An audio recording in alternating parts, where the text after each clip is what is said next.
Thank you. And I know that originally we were scheduled to start at 9:30, but thank you to Masashi and all the staff here for making accommodations for me to give my talk today. So as you can see in the title, I'm talking about cultural intelligence, and I'll try to explain what I mean by that. So the first question, I asked ChatGPT. I started working in Korea and my colleague is getting married. What should I do? So I think questions like this, marriage, funeral, family gatherings, they're very cultural. And the ChatGPT answers this, I would say about 75% correct. So you do give gifts of money in Korean weddings, but you don't RSVP to invitations. The invitations are usually sent out to all your work colleagues, for example, and people don't know who's coming because people don't RSVP. And the dress code also says you shouldn't wear black because it's traditionally for funerals, but a lot of people wear black to weddings. It's not really culturally inappropriate. So I asked this multiple times using various ways of expressing the question. So kind of like prompt engineering, it gets it about 75 to 85% correct every time. So there's a little bit that's wrong every time, it seems. So I thought that was kind of interesting. And the same thing with funerals. There's this little sentence that says you give money in a special envelope that you can purchase at convenience stores. If you ever go to a funeral in Korea, you don't need to go to a convenience store to purchase an envelope. The funeral places actually have the envelopes for you. So, things like this. And like little words like this, wake, the Korean word is actually not the word for wake. It means the person who is the heir of the deceased, things like this. So these are some photos of my run this morning and yesterday's morning about the Imperial Palace. And I forgot, I don't know what happened to the slides, but like, there's this sign I asked, and the sign says, beware of pedestrians. And one thing that I was immediately surprised about, and I knew this every time I come to Japan, but cars drive on the wrong side of the street from my perspective. And I noticed this morning, it's the same with the pedestrians and the runners. So in Korea, you run on the right side and you sort of pass on the left side. And in Japan, it's the other way around. And so something like this is cultural knowledge, and you can pick it up without asking ChatGPT. But if you live there, or if you are there in physical existence, then you become very sensitive to these cultural differences. And as we know, and as you can see from the previous answers of ChatGPT, these language models have very, very little cultural awareness, right? So that's the problem that we're trying to tackle today. So some inspiration from images, right? So Google started this inclusive images project, I think about 5 years ago, because they realized this cultural insensitivity is happening with their text generation or like tag generation models, right? So they asked Google employees to send in their wedding photos. And these are some of the wedding photos that the Google employees sent. And when they ran their caption generation model, you can see for the first 3 images, the captions generated include like wedding, bride, groom. But then for the 4th image, the caption generated just says person and people. And this is really problematic and also kind of dumb, because as humans, like I had never seen, before I dug this up, I had never seen an African wedding and what the wedding attire looks like. But even if I have never seen that, I can tell that this is a special occasion and probably a wedding, right? Because of all the social cues that are present in the photo, right? So this is, so this prompted Google Brain to write this paper called No Classification Without Representation. And they showed in the paper that the two data sets, Open Images and ImageNet, the images come mostly from what you can see here in the map, and the same thing is shown in the pie charts, mostly from America and Canada and maybe Brazil and Great Britain and some parts of Western Europe and a little bit of Australia and Japan, but not a lot of representation from the rest of the world. And so they made this competition, said, let's have this inclusive images competition. And so by having, people send in images, they have now like sort of more diverse set of photos describing, for example, like transportation here that you don't necessarily see in US or Japan, but they are part of the transportation system in other parts of the world. So this is great. So we're now back to languages. This is from ACL 2021 paper, which says basically, this is on the exponential scale, the amount of labeled data and the amount of unlabeled data is very, very different for the group 5 languages, which includes, of course, English at the very top here, languages like Japanese, Chinese, and probably French and German and Spanish in the group 5 here. Korean is in the 4 group here. And then in 3, you have languages like probably like Hindi and Indonesian. And then you can see for many languages, they are actually at the bottom here, which means that there is some unlabeled data because of social media and the internet, but there is 0 labeled data, right? So this is a very problematic situation, and this was a wake-up call for the NLP community to make data sets that are that include many of the thousands of languages that we have in the world. So we in Korea, because we Korean is our native language, we made this data set called CLUE, which is the version of GLUE. I mean, if you're aware, if you work in the NLP space, you probably know what GLUE means. It includes sentiment analysis, topic classification, question answering, et cetera, et cetera. So we did this for Korean. And we did something similar, but at a much, much smaller scale for Indonesian. So we made something like Squad 2.0, which has the unanswerable questions for Indonesian. But after doing this for Korean and Indonesian, we said, making annotated data sets takes so much time, so much resources, and when we looked out, so we looked at Indonesian and said, well, Indonesian is an official language of Indonesia, but Indonesia actually has 200 local languages, some of which has millions or tens of millions of speakers. And so, but there are no language models because the annotated data sets and the unlabeled data sets do not exist. So we said, if we want to build an annotated data set for these low resource languages, one challenge, at least for us in Korea, was to get the native speakers to annotate, right? So this was a question that we wanted to ask. Do we need native speakers for NLP annotations? Because in many situations, you don't have access to native speakers because they're located in parts of the world where research institutions, they're just not located in those places. And even for like the local languages in Indonesia, we have a lot of the young Indonesian generation who are on Mechanical Turk or like these other places where you can conduct annotation, but they're not native speakers. They're not at the full fluency of their parents' generation for these local languages. And so these local languages are kind of dying out, right? So that's one problem.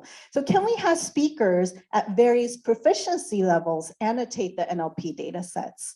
And while doing this, do they actually learn some of the language, some of the words from doing this annotation task? So some of you may be wondering, is this like Duolingo? And I think it is. I am actually, I have like a 1,000-day streak on Duolingo. So I'm a very avid learner on Duolingo, and I use it to learn Japanese actually. And so in Duolingo, they make parallel sentence data sets using the learners, right? But here we're doing something similar, but for other kinds of tasks like sentiment analysis or NLI and those NLP annotation tasks. So this is our EMNLP paper for this year. It just got accepted. So the paper is called Rethinking Annotation, Can Language Learners Contribute? So what we did is we asked English, Korean, and Indonesian learners. So these are like speakers of these languages at sort of beginner or intermediate levels. So they have their self-report for English and also for beginners. So these are the levels. A is the beginner level, B is intermediate, and C is the advanced level. And we asked for their standardized test scores and how much they have been learning these languages. And the ground truth data sets that we compare to are sentiment analysis, NLI, which stands for natural language inference, named entity recognition, and machine reading comprehension. And so we chose these tasks because the data sets actually do exist for these 3 languages, so we can compare to the ground truth. So the process is we ask the language learners at the 3 different levels to do a pre-survey and then do an experiment where they do like a pre-test on the language and some kind of annotation, one of the 4 tasks, and then they do a post-test and they do this multiple times. Okay, and then we ask them to do a post-survey. And so this is the high-level flow chart of the experiments that we did. So for example, this is what it looks like, and we compare it to the native speakers. We asked the group of native speakers to, so this illustrates a Korean native speaker to annotate this sentence, which says, it's not fun, or I'm not having fun, and the sentiment for it would be negative. And for the language learner, we provided 2 different settings, one where they could use a dictionary, like an online dictionary, or one where we provide the machine translation. And obviously, machine translation isn't perfect. So for some of the more difficult sentences, translation, especially for like Indonesian, did not work very well. But anyway, these are the resources that they had. So the results. So how did the language learners do? You can see for basic, intermediate, and advanced levels. So you can see the basic level speakers do not do as well as the intermediate speakers or the advanced speakers. And you can see for the different tasks, something like for sentiment analysis is probably the easiest, or maybe NER. And for NER, you can see there's not much difference between the 3 different levels, and MRC tends to be most difficult, or maybe NLized. Anyway, so different levels and different tasks have different somewhat different results, but as a whole, compared to the native speakers, if you look at the advanced speakers, they're falling behind a little bit, but not too much, right? So we said, well, okay, so these are the accuracies of the annotators who are language learners, but what about the models that you can learn with the learner data, learner annotated data? So what we did, because we only have like 25 language learners tag annotating per each language, and that's definitely not enough. What we did is we got some data augmentation techniques. So based on the distribution of the answers that we get from the language learners, as well as the native speakers, we use the standard data augmentation methods to sort of multiply the annotated data, and then we fine tune the models. And this result is actually from MBERT, Multilingual BERT. And if you fine tune with the native speakers as well as the language learner, compared to the ground truth, the language learners' data achieves pretty similar level of accuracy. Whereas if you just machine translated the data set, which is the method used in many of these, low resource languages, the machine translation does not seem to work as well, right? So another question that we looked into is this could this be a motivation for language learners? Do they actually learn while they're doing the annotation? And even though the learner researchers, education researchers may have some criticism about the short-termness of this research, because this is done over only a few weeks, but we do see some learning effect or some promise for learning effect for basic, intermediate, and advanced, where they get one more word correct out of 10 words that they have to that we ask them to get the meaning of every time we do a language test, right? So from 8.2 to 8.9, 8.3 to 9.0 out of 10 words that they're tested on. So, so where do they make mistakes? It depends on the task. There is some task ambiguity and there is some unreliable gold label. So every time we look at these annotated data sets, of course, they're not perfect. So I think some of the incorrectness of the data set, but also a lot of it is because of lack of background information or cultural expressions that learners are not aware of. And then ungrammatical sentences. So a lot of, for sentiment analysis, for example, often users would, when they write their reviews, the sentences are not fully grammatical sentences. And for the native speakers, they can still do the sentiment analysis, but for the non-natives, this poses more of a challenge. So I think the conclusion is that the takeaway is that the language learners depends on the task, depends on the level of the learner, but they are capable of annotation. So we're not necessarily bound to always look for native speakers because sometimes they're just not available. And so, obviously they're not as good as native speakers, especially when the task requires some cultural knowledge. But there is some hope that we can motivate them to do the annotation task and at the same time get some labeled data for these really low resource languages. Okay, so now I'm moving on to offensive language. And offensive language is one where cultural awareness really is important, right? So the reason we started looking at the cultural awareness actually is when we built this data set called Korean Offensive Language Data Set, we realized, and these are some of the, I'll come back to this, but we realized that the data set, the targets of hate speech in Korean are very different from the targets of hate speech in the English data set. So this is the Hate Explained data set, which is one of the more often used English hate speech data sets. And you can see that the target group is African and Jewish, Muslim, etc.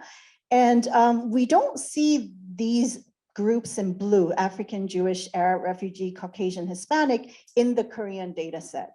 And vice versa, right? So feminist in Korea, this is kind of a problem in Korea, but anyway, there's this really big backlash against feminism currently. And so they're the biggest target of hate speech, as well as progressives. So a lot of political hate speech there, Christian, Chinese, Korean, Chinese, and conservative. And so we realized because when we first started working on this data set, of course, we looked at the literature and said, well, we'll try to do what the standard hate speech data sets do in other languages, especially English, and then we'll define those target groups and try to look for them when we do annotation for Korean. But we had to do it all over because the targets that we found were very different from the initial set of targets that we had asked the annotators to look out for, right? So so back to this, what for this research, we looked at the titles, we looked at news articles and YouTube videos with certain titles. And then we looked at the user comments, and we asked the annotator whether they're offensive, whether there is certain target group or an individual that's being targeted. This is the second one is talking about the North Korean leader Kim Jong-un, right?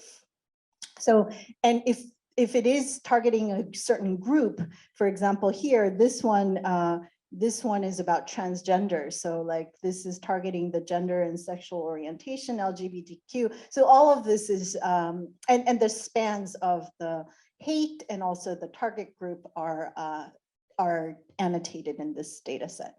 So this was really interesting to see the cultural difference. So after finishing or building this data set, we said, well, so there is obviously this cultural difference.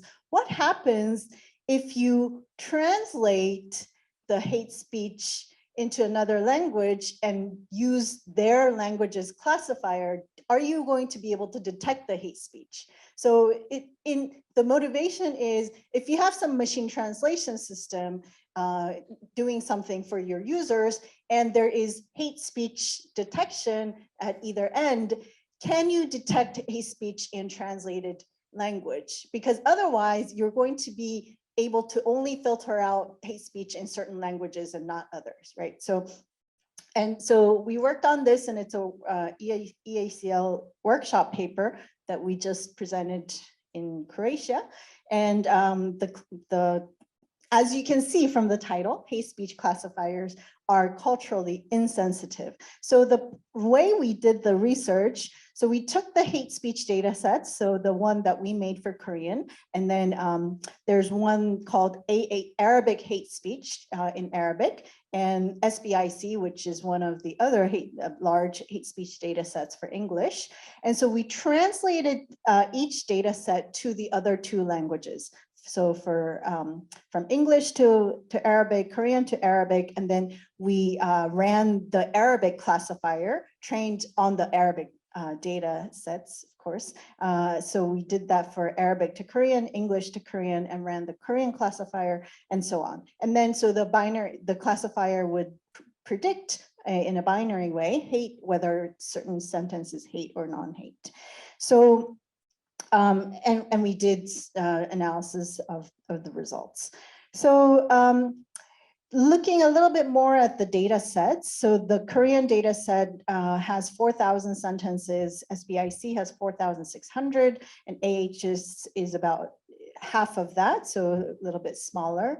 And the percentage of hate speech in each data set is like this. And we filter based on machine translation quality. So we translate into one of the other two languages, and then we back translate. And so we make sure the back translation is similar to the original sentence, because otherwise the translation itself may have been bad. So we just filter those out. So after filtering out, this is the size of the data set. And these are the results. So for Korean, so let me explain the table. So this is the data set. If you do it in the original language, Korean in this case, F1 score is 0.81, false positive rate is 0.08, and false negative is 0.03. For English is like this, for Arabic it's like this. And for Korean and Arabic, you can see that false negative rate is pretty high. This is kind of concerning, but you know, it's still less than 50%. But if you do the translation, you can see false negative rate goes up really high. So it means that if you translate the Korean hate speech into English, 76% of what should have been annotated or detected as hate speech is not detected. It's falsely negative, right? And the same thing happens for English to Korean, and English to Arabic, and Arabic to Korean, and Arabic to English, right? So this explains the title, right? Cultural hate speech classifiers are culturally insensitive. If we look at the results, the ones the classifier got wrong, so I'll explain just this one. the English original text says, so the Holocaust confuses me. Like, I don't understand why anyone would want to survive it because they would still be a Jew afterwards. And I don't know Arabic, so I apologize. But for the Korean sentence, it's translated perfectly. The meaning is there. And for anyone who knows what Holocaust is and what a Jew is, they would say, yes, this is hate speech towards Jews, but the classifier just does not understand because in the Korean hate speech and Korean text in general, there is very little discussion of the Holocaust and the Jews because it's just not part of our current culture. It's just part of the history books, right? So the same kind of thing happens with Korean. This is about the military conscription system, which is a cause for bitter gender wars. And so this sentence is about hate against feminism and about the male conscription system, and English hate speech classifier does not get it. So that brings me to the end of my talk. I am trying to work with my students, and I didn't, so all of my work is done by my wonderful students, right? I realized I didn't put their names even. But we try to keep a very culturally diverse lab, which is not easy, but we try to include undergraduate students and graduate students from mostly around other parts of Asia to make sure that NLP research can work towards making these language models be culturally inclusive and intelligent, right? So I think that from now on, any NLP researcher, when we think about these models and data sets and annotations, we shouldn't just say like, what's the best way to get the largest data set and improve our accuracy, et cetera. That's important, but we also need to think about where the data come from, who are the annotators, what values are they reflecting when they're annotating these data sets. So one of the things that we're working on that I'm very excited about now is re-annotating the English hate speech data sets from English speakers all around the world. So we're starting with the countries where English is used a lot, like Nigeria, for example, or Singapore or Australia and Hong Kong maybe. And India, and they reflect very culturally, diverse backgrounds. Are they going to say this sentence is hateful towards this target in the same way that the American annotators have annotated these data sets? So I just wanted to say the very last bullet here. So we're trying to develop AI and NLP to benefit humanity. I think we're all trying to do that, but what part of the human population are we working towards? So I'm arguing that we need to do this for all people, all regions, and for representing all different languages and cultures. Okay, so that's the end of my talk, and I'll take some questions. Thank you very much.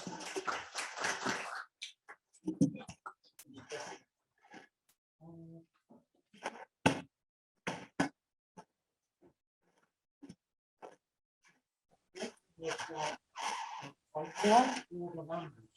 So that means that exactly what hate speech of Jew is culturally hate speech in some parts of the world, but in other parts of the world, it's not hate speech because we don't have such hate in German. So yes. Not more culture.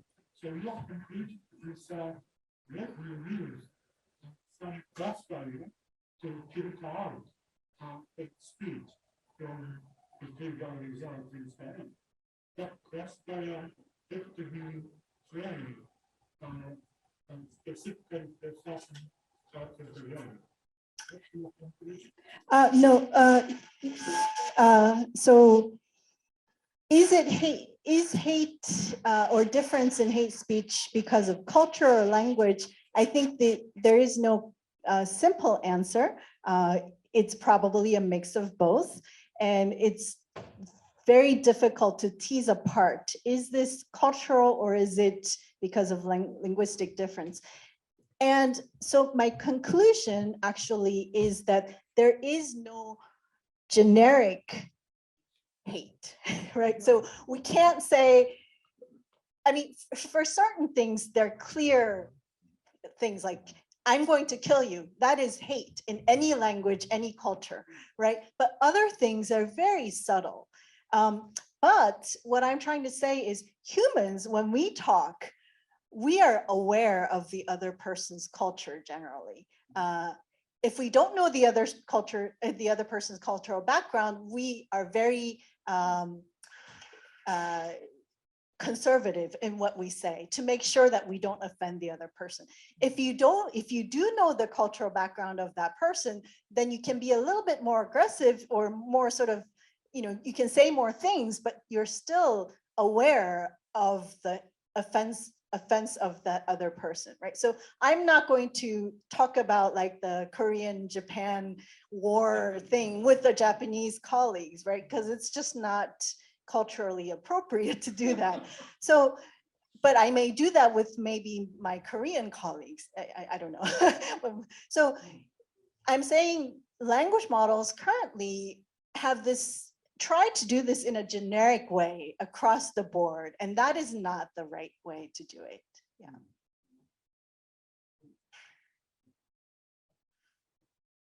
So maybe I'm just going to start. So I was curious about the when you did the translation, you have a table with false positive rates and the false negative rates. So I'm surprised that the false negative went up. Yeah. But I'm curious why the false positive didn't go up. Yeah, the classifiers, I think all of them are trained to be somewhat, it seems to me, just a post hoc analysis, that the classifiers are pretty conservative also in labeling something as positive as hate speech. So that's the only explanation I can get at this point. But that's a good question and something that we should look at. Question, can you benefit from linguistics? I mean, they also do a lot of field studies, as they interview people, they analyze their collections, and just wondering if we can benefit, if we can learn from their methodology or results. Yeah, so I have, so this work actually we did with a social linguist. So there is, and unfortunately for this first paper that we worked on together, the focus was kind of on NLP. So we didn't get the social linguist to do that much. But I think for our subsequent research, we're going to go more deeper into social linguistics, look at the methodologies that they use, and maybe even look at the linguistic structures and like ontologies even to try to do like a hybrid approach to solving this really difficult question. So that's a good question. But whether the large language model can understand itself. For example, when the large language model provides some answers, would the large language model know this answer is appropriate or not? Or if otherwise, is there some other method can prove this sense? So in general, large language models do not have that metacognition, right? And that's why we see like hallucination or degeneration where it repeats itself. And so in general, no, there are methods to control generation, right? So there's controlled text generation is a very active and important field right now. So that's one way to go towards that. And I think control generation is something that we're also thinking of in this top research topic as well. I'm also thinking about, for example, we could have several large language models, so that's like a different person. I see. Together to evolve. I see. Become mutually involvement, then all become smarter and smarter. Maybe, maybe that's good. So we have another piece of work where we're looking at bias in different languages, like the monolingual language models of different languages. And if you align them well, then the bias actually gets mitigated. And I think that's in the same direction that you're thinking of. I don't know if it's getting smarter, but I think some of the negative, harmful responses you can try to mitigate by combining different language models. So in our case, they were in different languages, but you could imagine doing multiple language models of the same language as well. So what kind of expressions or vocabulary, well, characterize hate speech? So are they some sort of proper names or some other kind of general exceptions like verbs and adjectives? If that are proper names, then maybe you can let large language model learn many, hate speech in many languages, and maybe the model would be able to acquire some fundamental, aspects of those hate speech at the level of general humiliation and hatred and so on and so forth. What's your opinion? Yeah, so you can see some of the examples here. So some phrases like extermination, garbage, eliminated, these are definitely words that signal some negative sentiment. Kill is something that we see a lot, but there are also sentences, and you can probably think of them in Japanese, where each word isn't really hate, but then if you put them together, they seem to be. So so this is why we don't do like a lexical approach to doing hate speech, but I mean it's a valid comment, and it's a valid direction to look at. Yeah. Did you? Social linguistic part. Social linguists often talk about different speech communities, like informal speech and formal speech, and working class language and more educated class people's language and so on. So vocabularies may change using the hate speech. So if large language model put everything together, so we mix different speech communities, especially in terms of categories of hate speech and so on. So do you think we have to get more fine-grained language model? Yeah. Different speech communities. Yeah, definitely.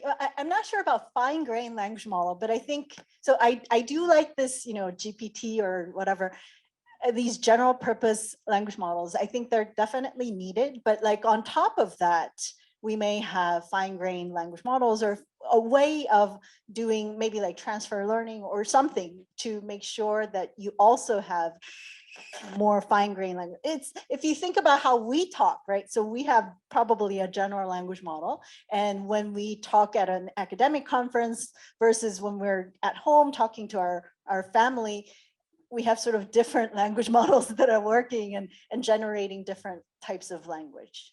Yeah, so I do agree, yes.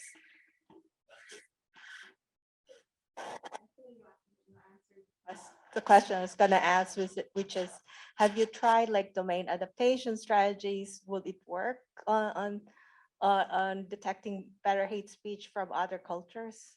So for this for this paper, we did try domain adaptation, and it doesn't work so well because I think the domains are so different.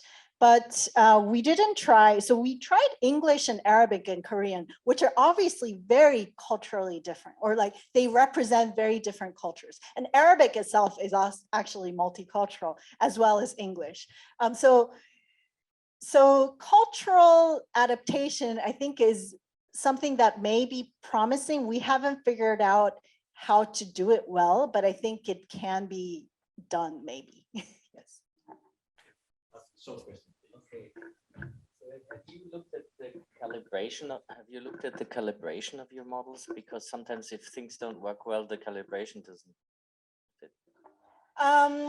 So the models used in this paper actually are pre-trained models, so we can't really calibrate. So, but that's, yeah, I mean, you could try like fine tuning or more calibrate. That's true. So this is a workshop paper. And so going forward, I think we are going to try, but I think something like calibration isn't going to solve this problem because the difference is so large, but yeah, that's a good point. There are many reasons why things go wrong. So this is one, but it would be interesting to know exactly where. So we still have a lot more questions, but I need to stop here. So please join me to thank Alice for the question. Okay, good morning. And first, I want to thank Masashi and for RIKEN for inviting me to as an advisory committee member, and then have the opportunity to present to you. So today, I want to present to you something about abductive learning. Maybe you are curious what it's about, because the name abductive learning was coined by myself. So this is a new term. So it's relevant to how to leverage machine learning together with logical reasoning. So as we know, in the AI area, there is a long-standing Holy Grail challenge. Can we develop a unified framework which accommodates and enables machine learning and logical reasoning to work together? So the motivation for this is very apparent, because logical reasoning is easy to exploit knowledge, while machine learning is easy to exploit evidence or facts in the form of data. And most human decisions are based on knowledge as well as evidence, not based on just one side. So it's natural we want to leverage both of them. But if we look back to the history of AI, we can see that logical reasoning and machine learning were almost separately developed. Before 1990s, the mainstream in AI research was on logical reasoning and knowledge engineering, but at that time, machine learning is still a very tiny branch. But after the middle of the 1990s, the mainstream becomes machine learning. But there are many difficulties for encounter both of them to be leveraged together. Here I just mentioned one of the most apparent difficulty. This is representation. So logical reasoning generally based on first order logical representation. So this is a predicate logic. For example, here I show two logical clauses. The first clause said for any x and for any y, if x is y's parent, then x is older than y. And for any x and for any y, if x is y's mother, then x is y's parent. Then if we have the fact, we know Lulu is Fifi's mother, then we can ask this question, who is older? Then based on these clauses, then from the second one, we can see because Lulu is Fifi's mother, then Lulu should be Fifi's parent. Then from the first clause, then we know Lulu is Fifi's parent, then Lulu should be older than Fifi, then this is the answer. So this is a very simple logical reasoning procedure. So we can see we can get a rigorously proved, guaranteed result. Well, for machine learning, we all know it's generally based on feature representation. For example, we can organize the data in a table. Each row corresponds to an example. Each column corresponds to a feature. Then based on this data, we can train a model, no matter whether it's a deep learning model or simple vector machine or other things. So we can see in this kind of representation, from the logical view, it corresponds to propositional logic, because we can consider each column as a true-false table. For example, whether the name Mike is yes or no, then this corresponds to a true-false table. Then it is equivalent to propositional logic. Though both can be viewed as a logic, there are big gap between them. For example, if we want to convert this kind of clauses to data, then you can see because they are quantifier for any x, then if you expand, this will be an infinite big example, because you need to consider every instance there. And also, for the predicate parent, it's very different from the feature. Here, the feature is considering the value of one example, But here, the predicate actually concerns about the relation of different instances. It does not concerning about only one instance. So if you want to expand this information to the data, then it's almost an infinite size of the data, and most of the value are empty, but we just know some constraint about it. So it's very difficult or even infeasible to convert the first order logical representation to the data feature representation we used in machine learning. So this is a major difficulty we encountered. But because the motivation of leverage these two branches is so important, so there are many efforts in the history to try to take them together. So roughly we can see there are two main branches. The first have a representative as a probabilistic logic programming. This is some researcher from the logical reasoning want to introduce some elements of machine learning to logical reasoning. For example, we can assign a weight to each clauses. For example, previously, we know if anyone X is any other Y's parent, then X must be older than Y. This is a definite rule, then we can assign a weight 100% correct. But if we consider this as a student, a second grade student is junior than third grade student, then this is not always definite. Then we can assign a weight, for example, 80%. Then we can do some weighted reasoning. So this is a general routine of the first category. Another category is for machine learning researcher, we just want to introduce some logical reasoning. Some basic idea is, for example, if we have these clauses for any X if smoke, then it entails cancel, then we can link the smokes A with cancel A, smokes B with cancel B, then we can regard this initialization of a Bayesian network or even initialization of neural network. Then we can use the data to train based on the initialization. So for the first category approach, we can see they are heavy reasoning, light learning. In the initial, we use some machine learning elements, but then finally we address all the tasks by using reasoning. Where the second category is heavy learning, light reasoning. First, we use some logical reasoning. Then finally, we address the whole task by using machine learning. So both of these branch just pay attention to one side, the heavy side, and lightly use the other side. That means at least one side, the power has not been fully utilized. Then we imagine, can we have some new paradigm which can leverage reasoning and learning in a more balanced way, such that they can help each other in the whole loop, does not just try one side, then put all the workload to the other side. So this is our motivation. We present a new proposal. We call it abductive learning. So first, let me explain to you what is abductive. So we know for human information processing, we generally have two basic methodology or two paradigms. The first is the deductive. We start from a general rule, then proceeds to a guaranteed specific conclusion. For example, theorem proving is this kind of thing. We have some general laws, then we prove all the theorems that satisfy the laws. Another thing is induction. It starts from specific observations and then proceeds to a generalized conclusion that is likely, but not certain in the light of accumulated evidence. For example, machine learning is a typical example of induction. And here's abductive is something in between we can see.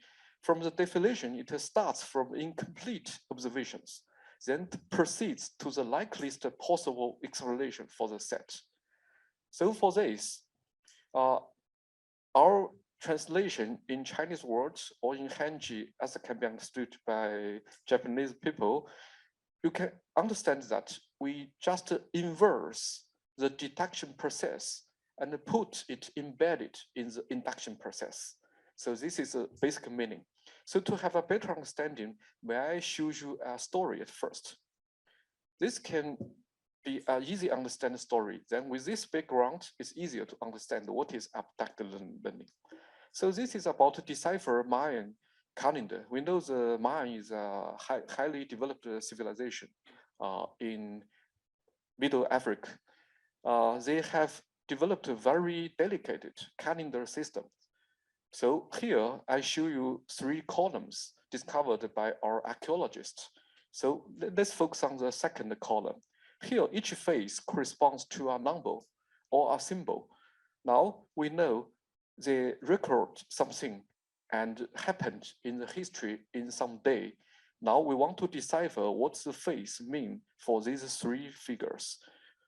Our archaeologists know that the red one are the same, the blue one another thing. And now we know these 5 phases correspond to something called the long count of the Mayan calendar system. This looks like an IP address, but it's not exactly an IP address. It's a kind of counting system based on not exactly 18. After reach 18, they upgrade to the next decimal. This is something like that. But this counts how many days is today from the origin of the world believed by the Mayan people.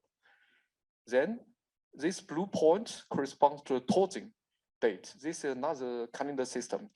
And the third one is Haber. And its record, this is the 14th day of the 13th month. So we can see for each of them, we do not know the specific day. But if we know all of them together, we not only know which day is today from the beginning of this year and which month is in the day, and we also know how many days from today to the origin of the world. So it's very delicate. Now, our archaeologists have knowledge about the calendar system. Because these 3 systems appear in the same stone, then they should specify to the same day. Then if we decipher these questions, then these 3 days should be consistent because they specify to the same date. So let's look into how our archaeologists solve this problem. First, because they have some experience, then they try to recognize what the phases mean. For example, our archaeologists believe the red phases may be 1 or maybe 8, maybe 9, because the Mayan people have the calibrators by their hands. Their hand-made crutches. So every time there are some difference. So you can see this phase looks similar to this one, also this one, also this one. So all of them are possible. Then our archaeologists do something beyond. They expand all the possible hypotheses. For example, if this phase is 9, then this blue one can be 0, 1, 2, 3, 4, 5. Then this expand all the possibilities. So for this task, the hypothesis space is rather small. So here we can list all the possible hypotheses. Then in the next step, our archaeologists use the knowledge. Because these 3 calendars appear in the same stone, they must specify to the same date. Then they look for examining all the possibilities and to see whether there are something for the 3 parts consistent. Then fortunately, they found here, these 3 parts are consistent. Then we get the result. Now the red one is 1, the blue one is 4. Then this problem has been addressed. Now we know this is 75,480 days from the origin, and also this is 40th day from the start of that year, and this is 40th day of the 13th month of that year. Then this is very accurate. Finally, this problem addressed. So from this understanding, we can see the abductive process first from an incomplete observation. We have the observation of the phases. Something we know, something we do not know. Then we proceed to the likeliest possible explanation about what are the meaning of these symbols. So with this story, then we can see what is current supervised learning. Now we have some instances. We have some labels. The instance is a feature part. The labels is the output part. Then we combine the instance with the labels to train a classifier. So this is a typical supervised learning. Well, in abductive learning, we have the instance. So this is a feature occurrence of examples. We have a classifier. This is something corresponds to the initial model appear in the mind of our archaeologists. They have some experience. So in their brain, they have something that can give some conjecture about the result. And we have a knowledge base. The knowledge base for the mine example, it has just one rule. The knowledge means these three parts must be consistent. But in real practice, we can have many knowledge here. Now in abductive learning, first, we pass instance to a classifier. This just looks like we pass the faces on the stone to the archaeologist. Then the archaeologist will get some conjectures. These conjectures may be correct, may be incorrect. So we call them the pseudo labels. Then we convert the pseudo labels to some logical forms, logical symbols. These are pseudo groundings that can be accepted by the logical reasoning process. For example, here are some faces. Here are the number. This is 1 or 2 or 9, something like that. And with this kind of pseudo groundings, we check whether the result from the data part are consistent with the knowledge base. For the previous example, the mine story, it's very fortunate that in the first step, we found something consistent with the knowledge, then we have the result. But for majority tasks, we can hardly find something immediately consistent with knowledge base. Then we can check whether there are many places are inconsistent. Then we pick the one. Once the revision of the inconsistent part, if we can make the logic become more consistent, then we do the revision. So this is the abduction process. For example, if selective C can be modified to C, become more consistent, then we revise the selective C to C. Then we abduce the result to the label, correct the previously conjectured pseudo label, then put the label together with the instance to train a classifier. Then the classifier can replace the original one. Then this process can continue in a loop until the classifier does not improve or until the classifier information are consistent with the knowledge base, then we stop. So we can see the left-hand side is perform machine learning. The right-hand side is perform logical reasoning. And in contrast to the previous two solutions, two paradigms, which start from one side, then left the whole job to the two other sides, in abductive learning, the two sides are work together in a loop. Machine learning, then logical reasoning, then machine learning, then logical reasoning. They help each other until one side can improve the other side, then stop.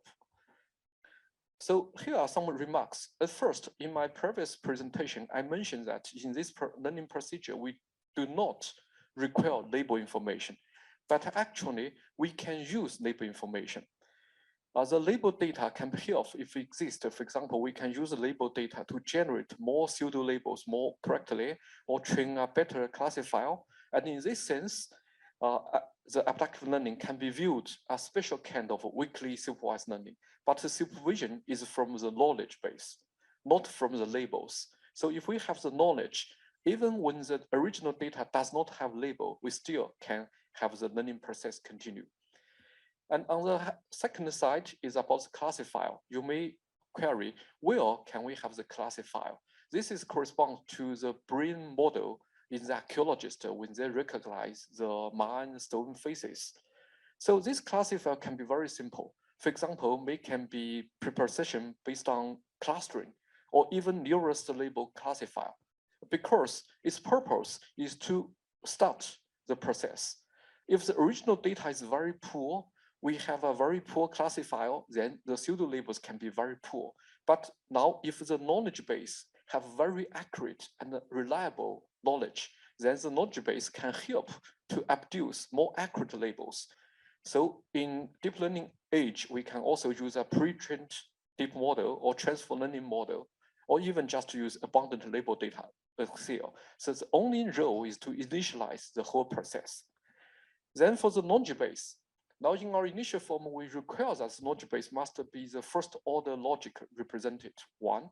because in this way, we can have all the things with a rigorous proof.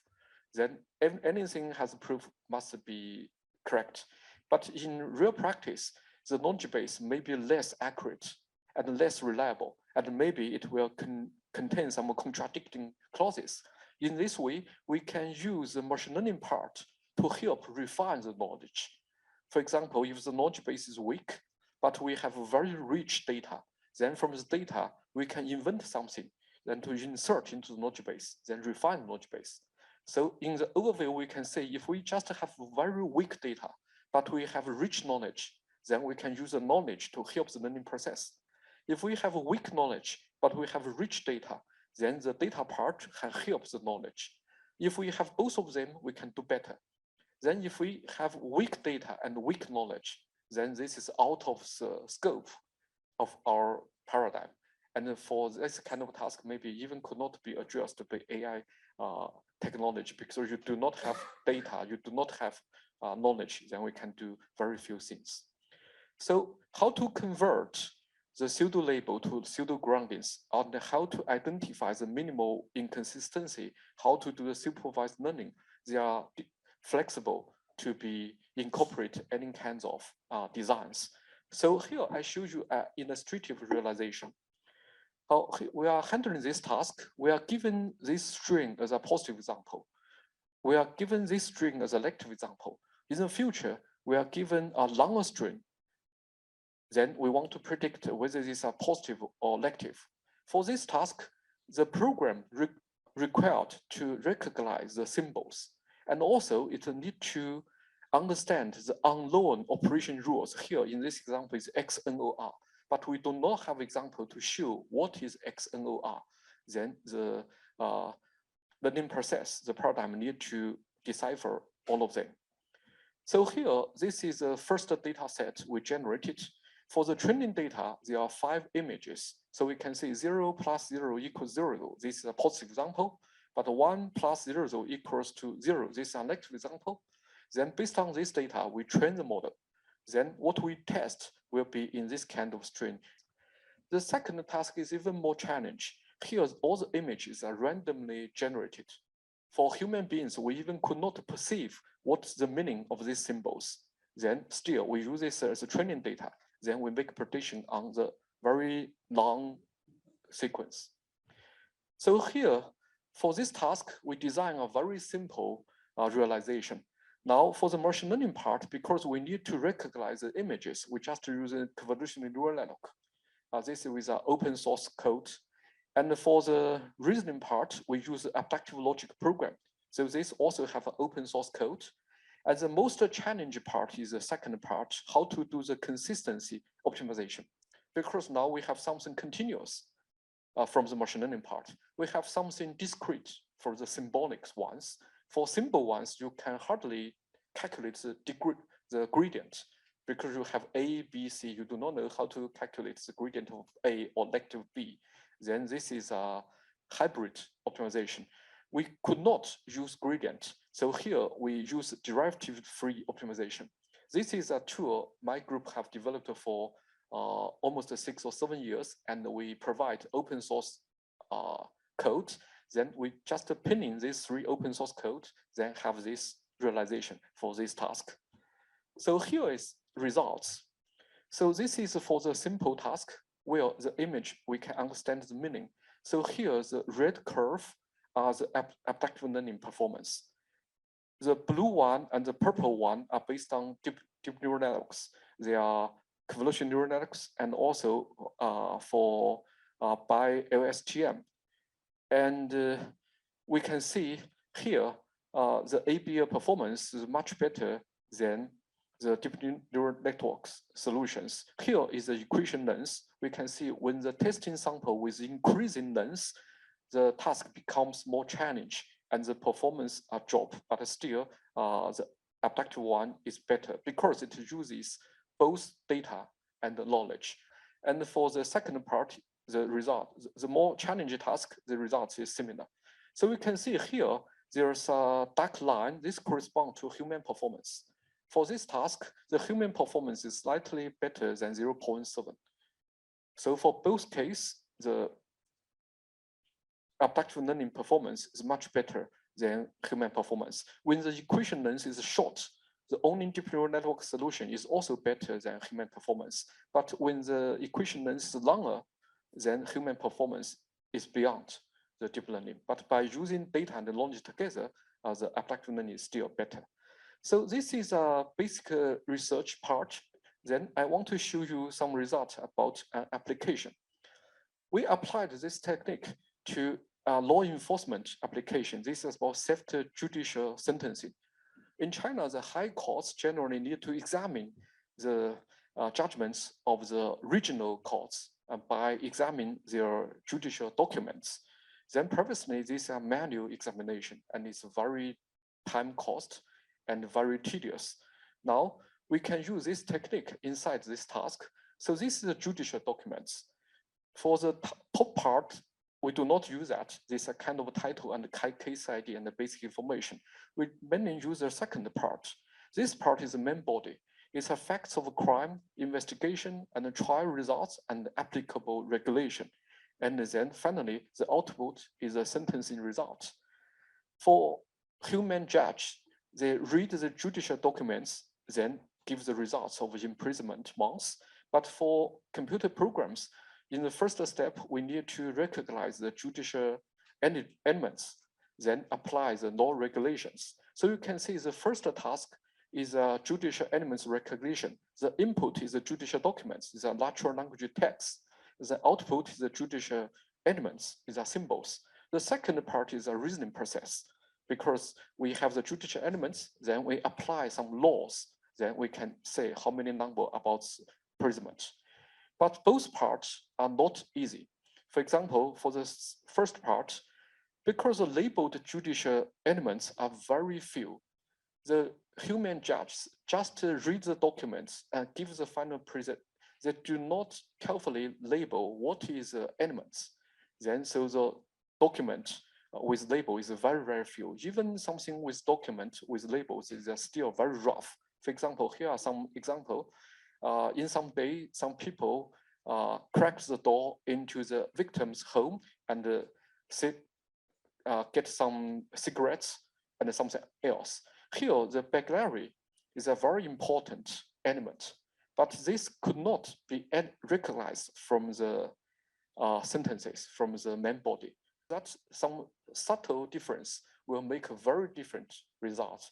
For example, crack the door into a home or into a vehicle is very different in the law enforcement case. So this looks like similar to the mind problem. In the mind problem, we first recognize these elements, then we apply the knowledge, then get consistent results. If not consistent, we revise it. Here in the judicial sentencing, first we recognize the elements.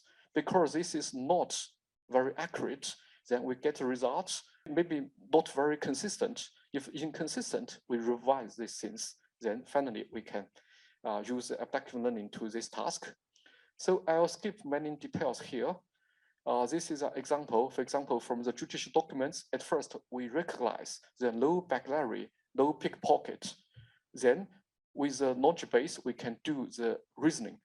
But previously, we can see if the recognized results, if the wrong is recognized as no burglary, no pickpocket, but the money involved is 150. But the human ground truth is 7 months, then we can see based on this information, the predicted thing is 0.02. So it's very different, inconsistent. Then we want to identify which is the inconsistent part.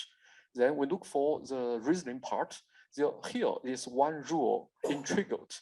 This means that these 3 parts could not appear together. So then we can see this either burglary, no pickpocket, or no burglary, but pickpocket.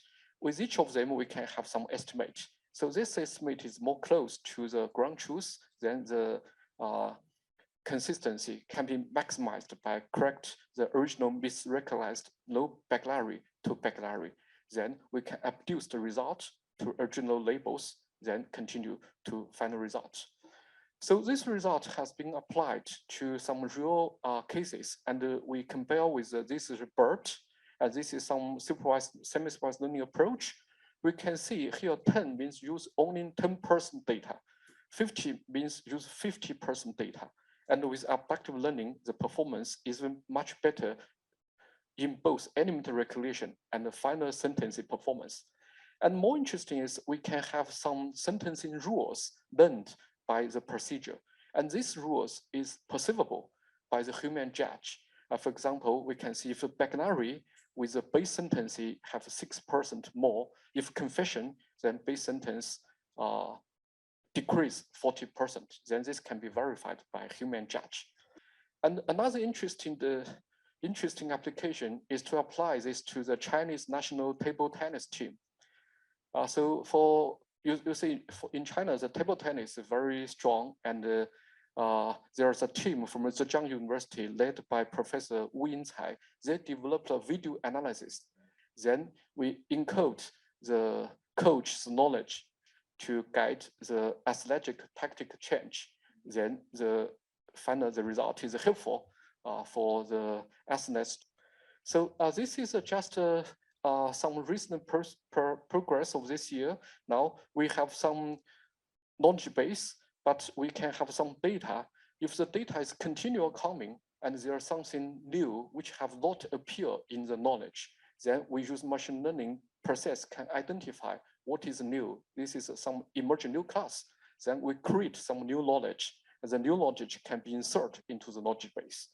And we develop idea how to use a large scale logic base, logic graph on the internet, and enabling the logic graph can be utilized in the whole process. This work published in this year. So another view is if we turn around the figure, we can see in the up part is the calculation, logic reason part. The bottom part is the perception based on machine learning. So machine learning perception helps the calculation, and the calculation guidance the perception in the loop.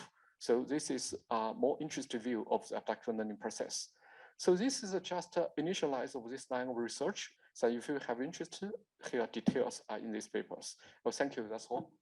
Thank you very much for the great talk. Yeah, thank you, Sugiyama Sensei. I'm Hide Tokuda.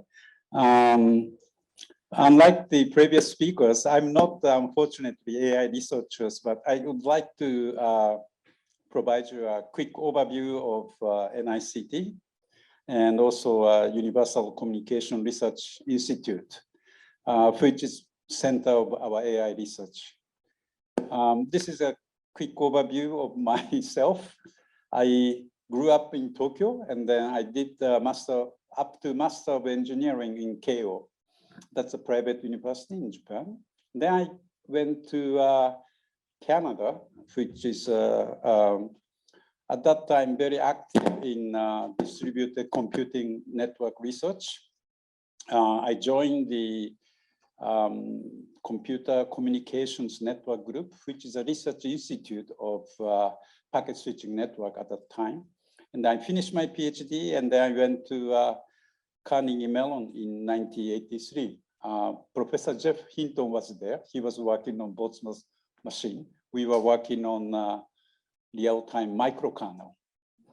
And then, by the way, microkernel, that one of the guy went to NICT, and then went to Apple, developed the OS 10. Dr. Avi Tevanian was the creator of OS 10, and we use some portion of the Mac operating system here. But anyway, and then let me start with a quick overview of NICT and then move to UCRI. NICT is Japan's only public research institute specialized in ICT. We have a roughly 1,300 personnel. Out of that, 730 researchers. And then roughly our budget is 28.28 billion yen, means roughly around $250 million. But many researchers are getting a competitive research fund. So roughly we have $300 million budget every year. Then, like the RIKEN, we have a mid to long-term plan. Right now, it's the middle of the 5th mid to long-term plan. unlike the RIKEN, our mid to long-term plan is only 5 years long. So we're trying to update our plan. Here's the 3 pillars under our mission. So of course, the main mission is research and development. We have 5 main research areas: advanced electromagnetic wave technology. And second is networking technology. Third one is cybersecurity. Fourth one is universal communication. And then last one is frontier science. We have a lot of people working on the next generation of communication chips.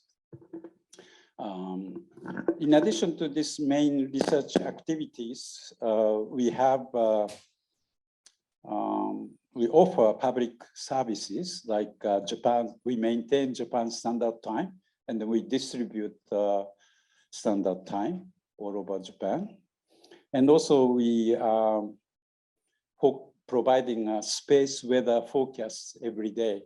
So if you are traveling from Japan to say Europe, the pilot of Japan Airline or ANA always watch our forecast, and then they look for effect from the solar effect.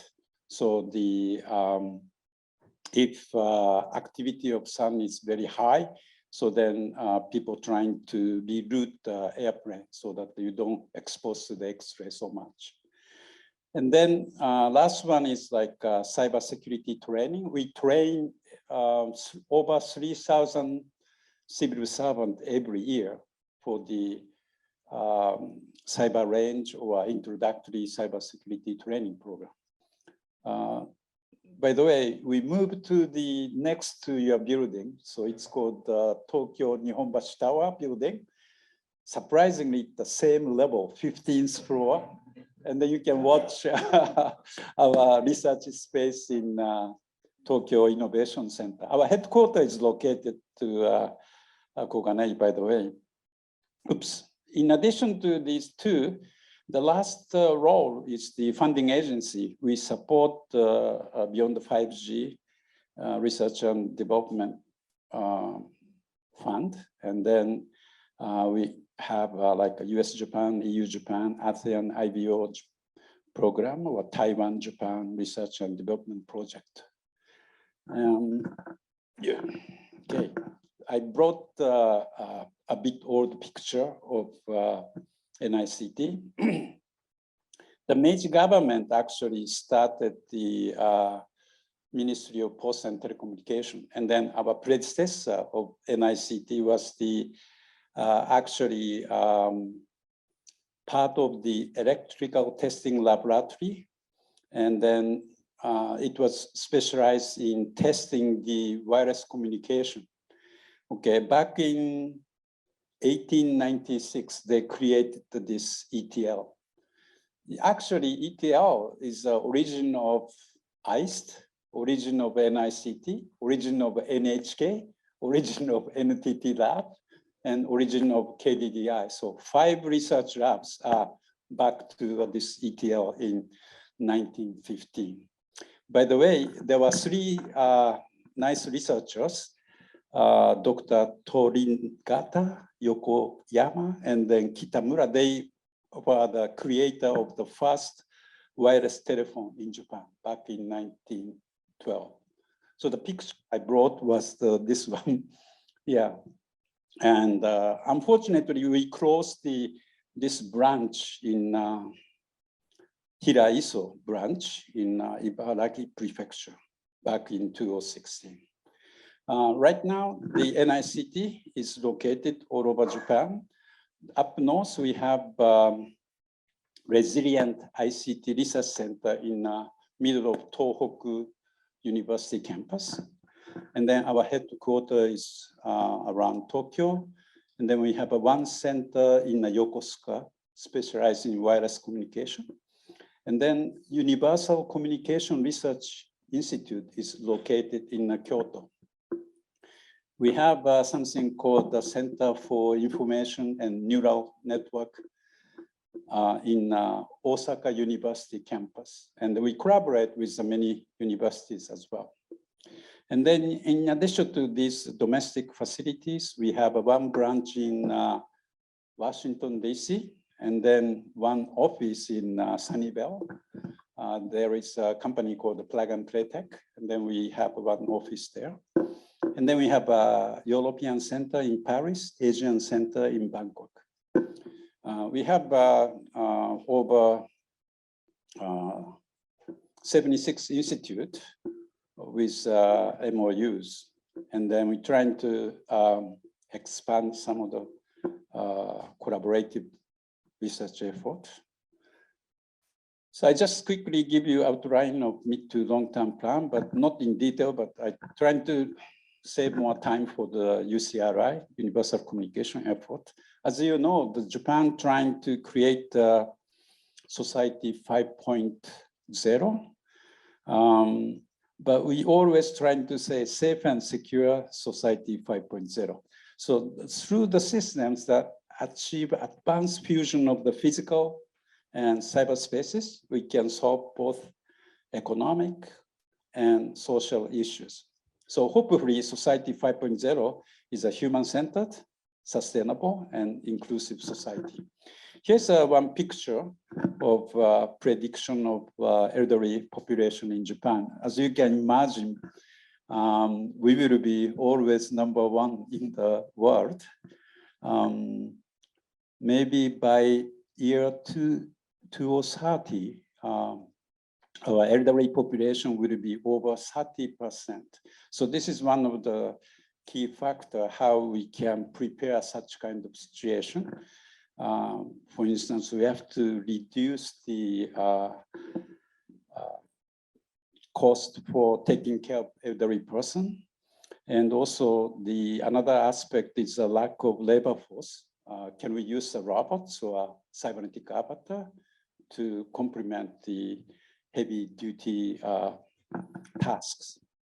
So in addition to that, we believe that in Society 5.0, our living space will be expanded to vertically to include the ground, ocean, stratosphere, and outer space. So our communication infrastructure have to cover not only the surface, but also the more like non-terrestrial network aspect and satellite communication and so on. Here's a management policy of NICT. We put the keyword. We initially put COC, collaboration, open mind, open innovation, challenger spirit. And then current 5th term, we put COC 2.0, means COC, collaboration, open mind, open innovation, challenger spirit, plus DX, NICT's DX, plus computing and communication for carbon neutral. So we must make sure that our computing communication technology will fit into the carbon neutral. So this is one of the challenge for you, all of you too. Like we have to ban the GPUs, but we cannot ban so much. We have to make sure that it will be carbon zero, net zero. Another one is we always say non-linear model for the tech transfer or open innovation. Traditionally, in our institute, researchers tend to be very dedicated to your research topic. They do following things like a basic research to applied research, experimental exercise, and creating a proof of concept, POC, and then finally trying to contact the real world. So it's a linear model, but we're trying to make sure that at any level of this stage, we will contact to all the possible stakeholders and trying to accelerate the transfer of your idea or technology to the outside our institute. In addition to our 5 research institute or 5 research domain, We have something called a 4 strategic field for current fifth mid to long-term plan. So 4 strategic field means beyond the 5G or 6G communication infrastructure, AI, quantum ICT, and cybersecurity. So here's some highlights in strategic field. The Ministry of Communication, Ministry of Internal Affairs and Communication, MIC, put lots of money for developing beyond the 5G as well as 6G. So we, NICT, act as a funding agency to support this fund. In terms of quantum ICT, like RIKEN is a center of quantum computing technology. Dr. Nakamura is leading RIKEN's quantum computer. We were in charge of quantum secure technologies. Secure means NICT created quantum key distribution network 20 years ago, and we maintain this quantum key distribution network. Because of tech transfer went very well to the company like Toshiba and NEC, they are selling the network equipment for the QKD network. Actually, European open quantum key distribution networks, they are purchasing lots of Toshiba equipment now and then testing their QKDs. And then we were part of this quantum computing and communication centers. So we in charge of security. And then we have a cyber security focus and the AI focus. I brought up a picture of this building. The Japanese government put a complementary budget to increase the number of computing resources, namely GPUs, in not only NICT, but AIST, RIKEN, and so on. So we built this facility for placing more GPUs. But again, we said, well, don't forget about carbon neutral or net zero. So we were facing the battle between how we can reduce the energy. We have a roughly 900 A100, and then we have maybe 1700 old V100. So reasonably rich computing facility, but I'm not quite sure for the development of LLF alone. We have to collaborate with RIKEN-AIP and NICT to create a Japanese version of LLF, large language modules. Here's some snapshot. I just show you here, I think, Advanced Electromagnetic Wave Research Institute is specialized in sensing technology as well.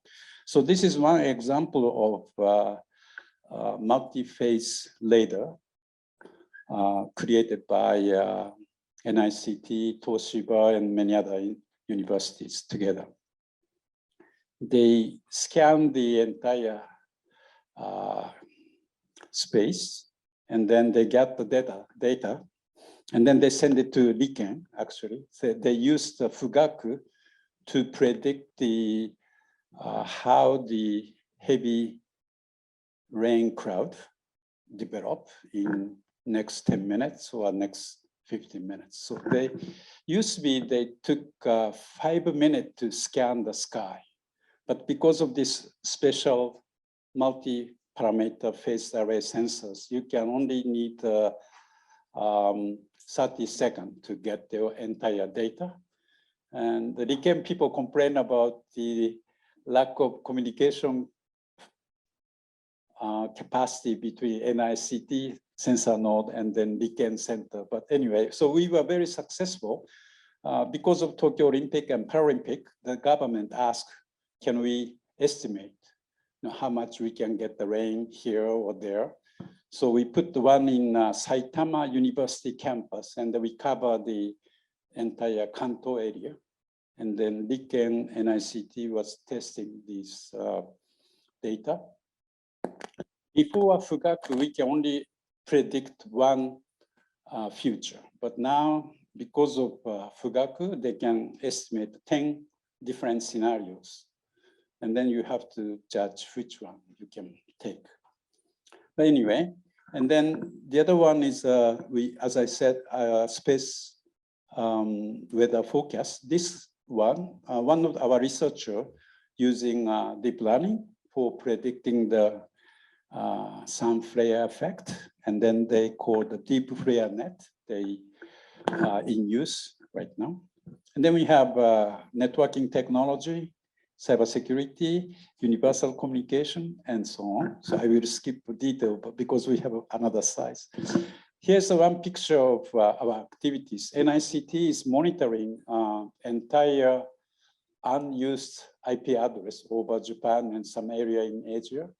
We monitor over 300,000 unused IP addresses, and they make sure the malware is sending what kind of packet against our cyberspace. So here's a picture of the height of the packet indicating different port number. So these packets are coming into Japan, and then all of them are towards the non-used, I should say, non-used IP address, and then trying to analyze what's happening. Last maybe 5 or 6 years, not like these PCs or servers, rather they are attacking towards the IoT devices. So web camera, you are like a funny case was there was lots of apartment in Japan. Because of security reason, they put the cameras all over the place. These camera became a target. So they are spoiled by the malware, and then people start using these devices for distributed D attack. And then you can get lots of packet and so on. So we monitor what's happening going on. I think I'm hoping that because of AI technologies, we can analyze the trend of the cyber attack more in detail. So right now the human is watching the many data, but again, we can use that. Okay, here's a picture of beyond the 5G and 6G era. I just tried to show you what kind of future image we created. I hope you can see. The technology of NICT will shape the future. Let us take a look at how NICT will play a part in our lives to come.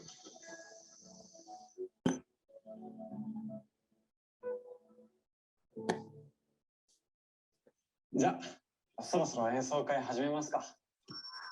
ああ、お待たせ。先生、もう遅いですよ。ごめんごめん。今、月でさ。月？いくらリモート技術が発展したからって月から指揮したらさすがにずれるんじゃ。それがずれないんだな。AI による予測のもと、NTN と時空間同期を使えばね。なるほど。じゃあ、行くよ。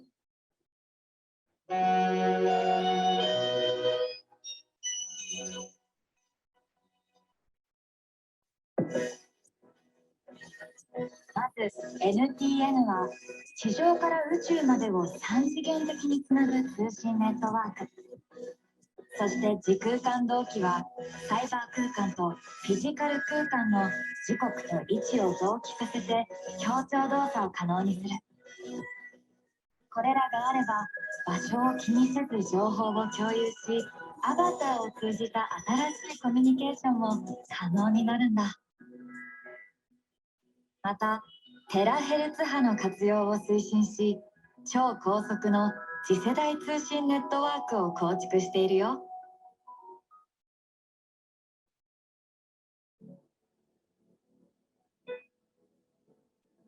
NICT will create a bright, exciting future through inspirational next-generation research and technology. So I just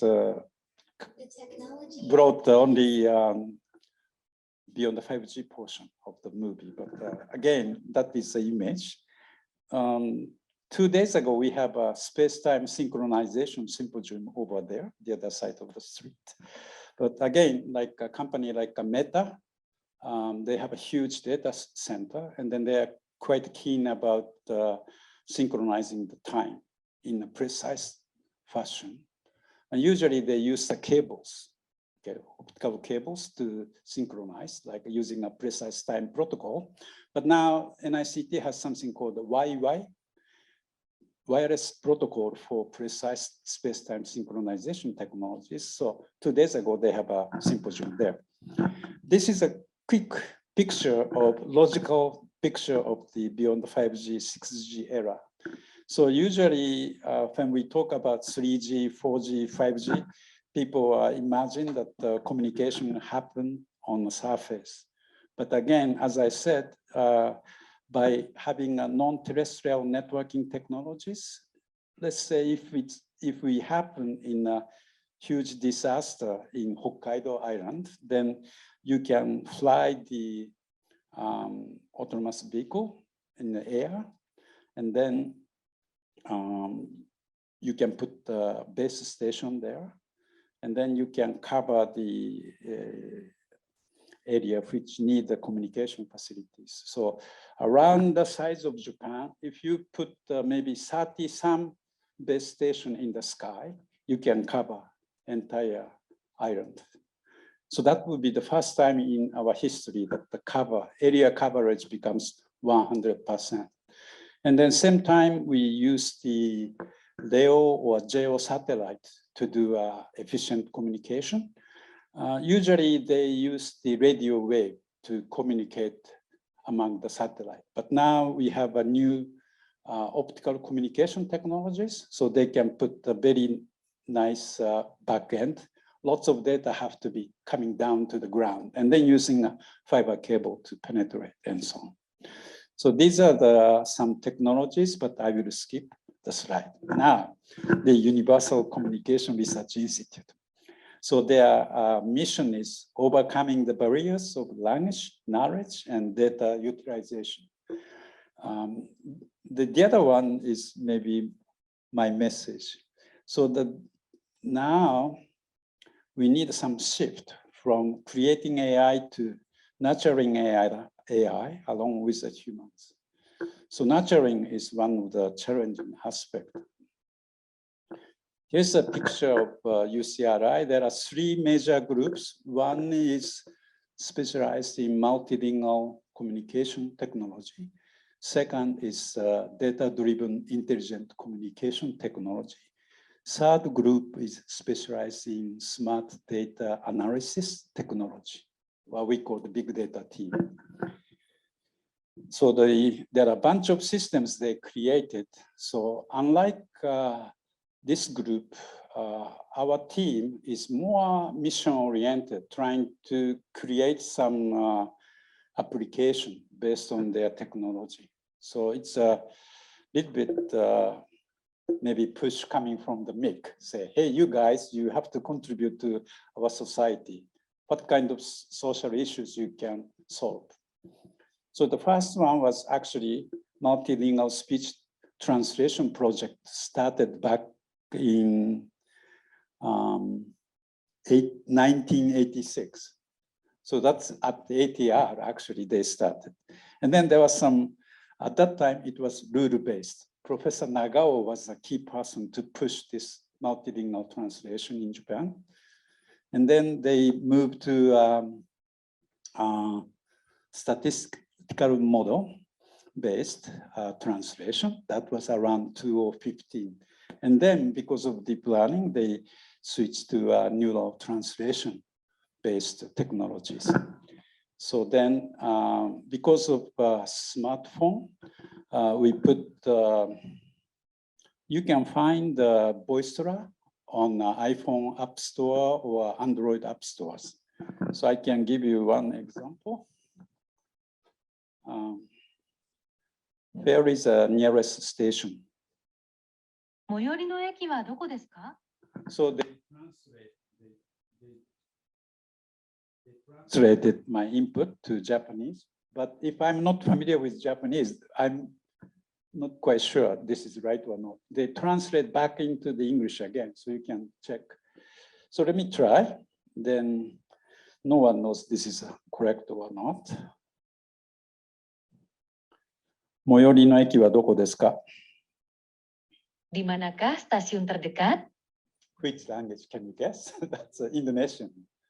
Okay, then maybe try different one. This one may be easier. Let's see. Let's see.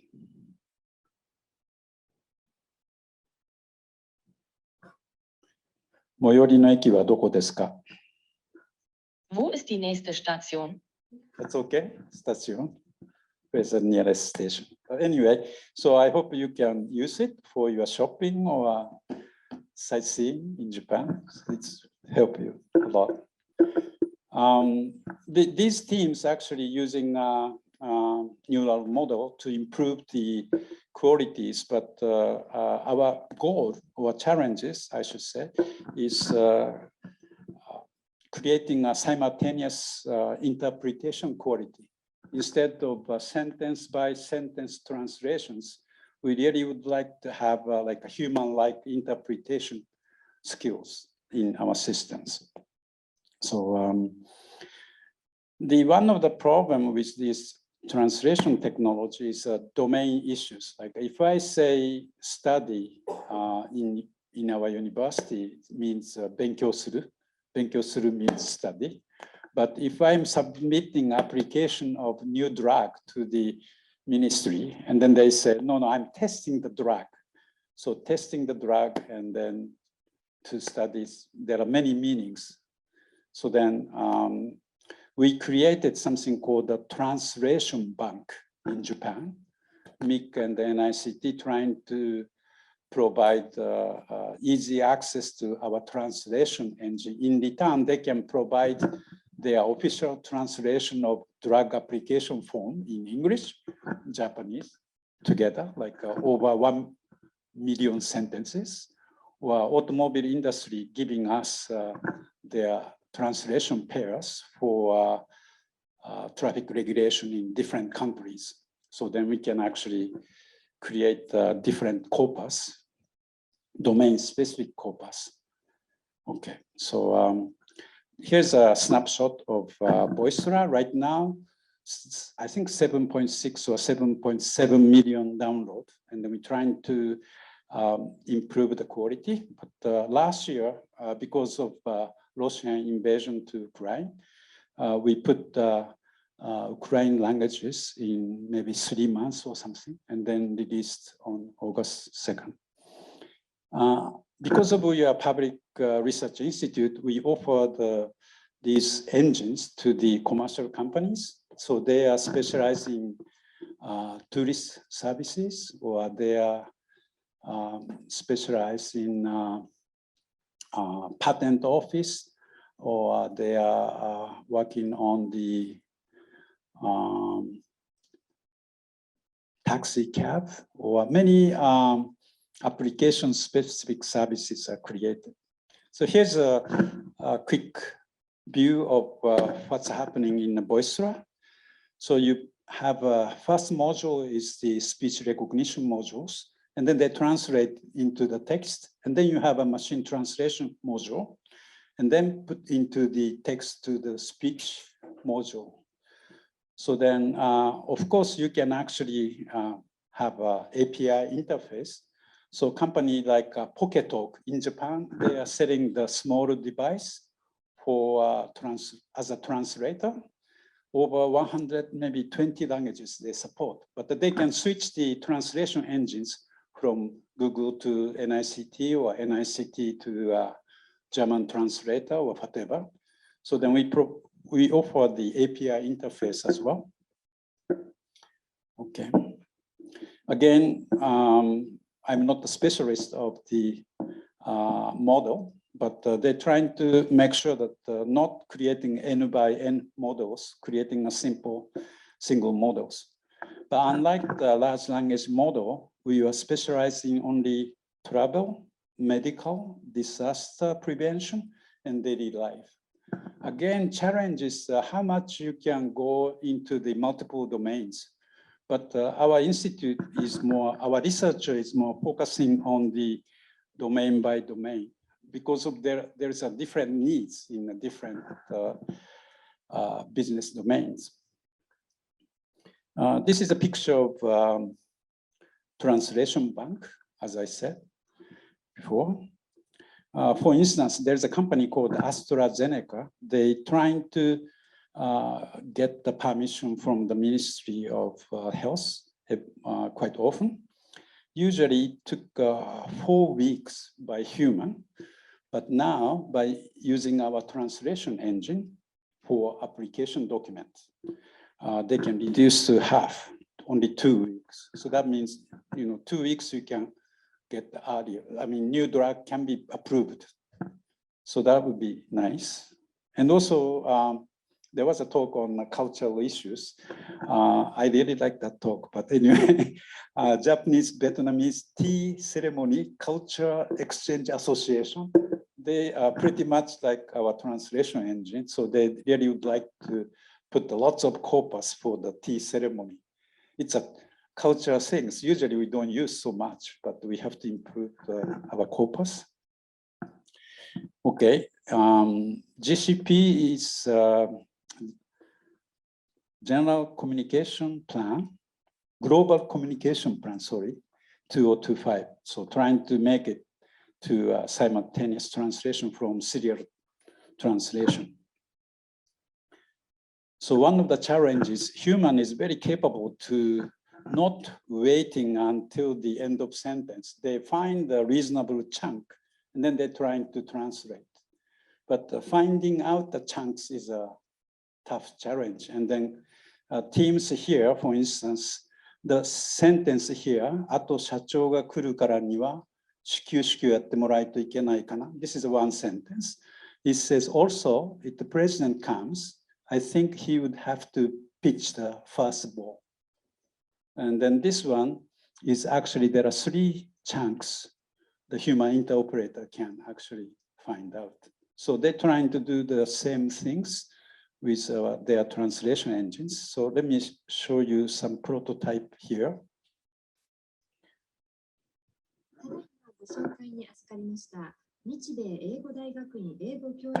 I've just received your introduction. I'm Margaret Hirano, professor in the Department of English Education at Nichibei English School. Agenda this time.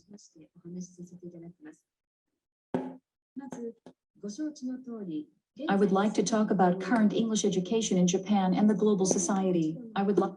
Yeah, something, actually every time when I ask, say, could you give me a demo video? And every time they change the contents, but the chunks becomes better and better. So I'm hoping that we can improve the quality by 2025. There's another research group working on the so-called realistic expressive 3D avatar.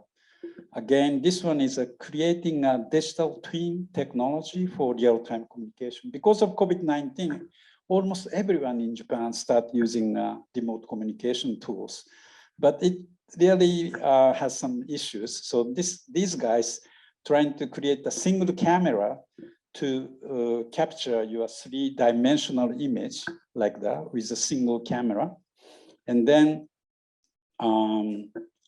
create a 3-dimensional avatar for you. And then when you are using, say, WebEx or Zoom, you can create this 3-dimensional avatar for your meeting, remote meeting.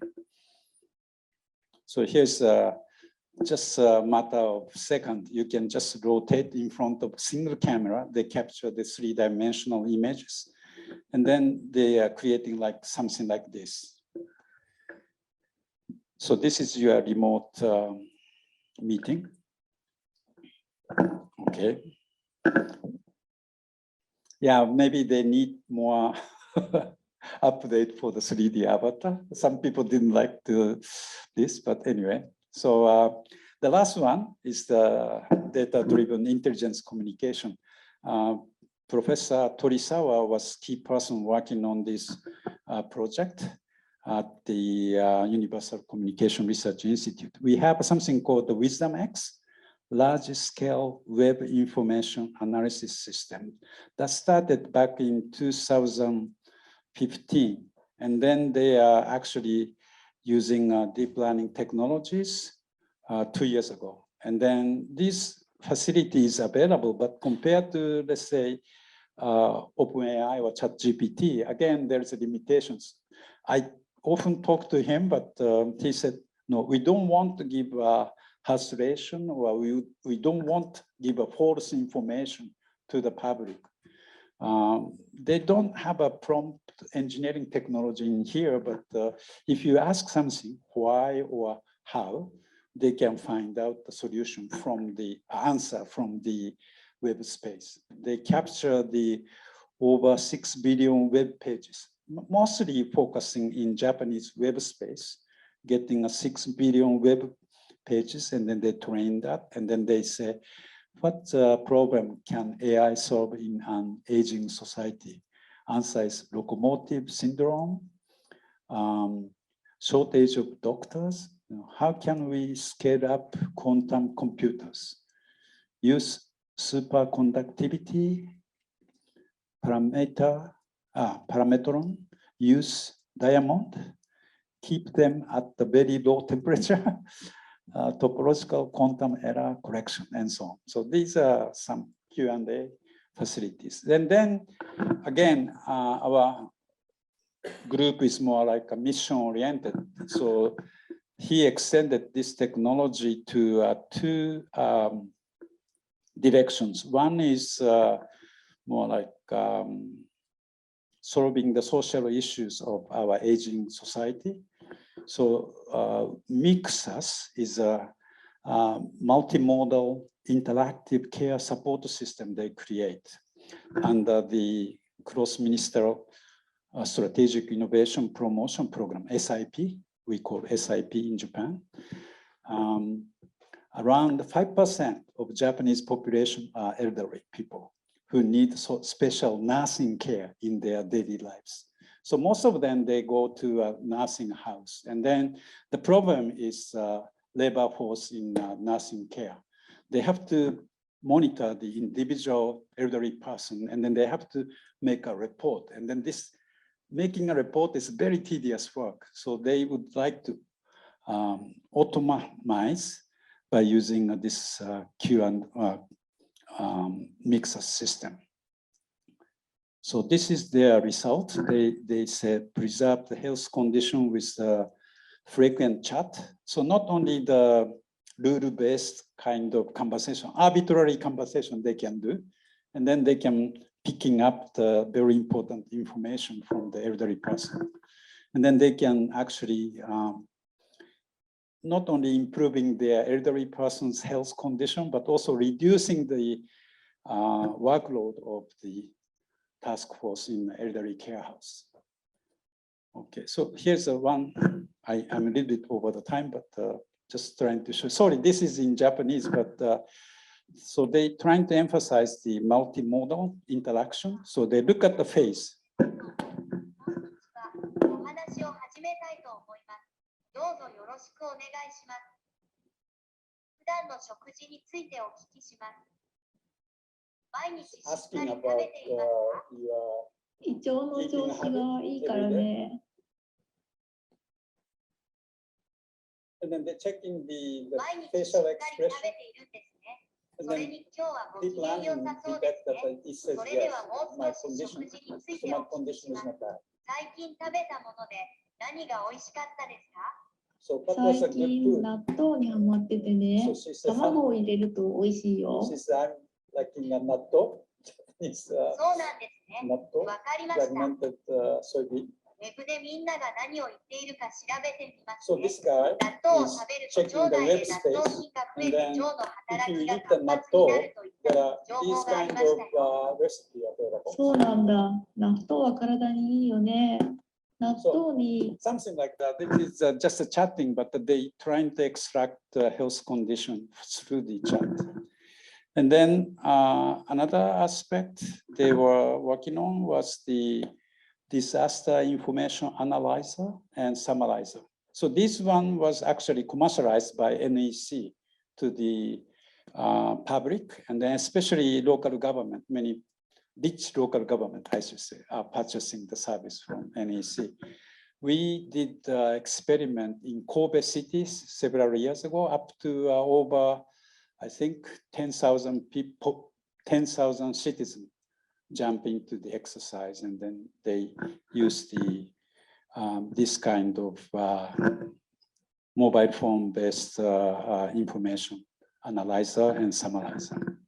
And then this one is based on the human input, and then they say, well, maybe some people didn't cooperate well, so they created a chatbot for disaster management called TOKUDA, and then a company like Weather News Inc. started a commercial service with this one. The chatbot will ask you some questions. Say, how about your river behind your house? And then they check the status, and then they can report. And then you can summarize something like that. Okay, so let me stop here.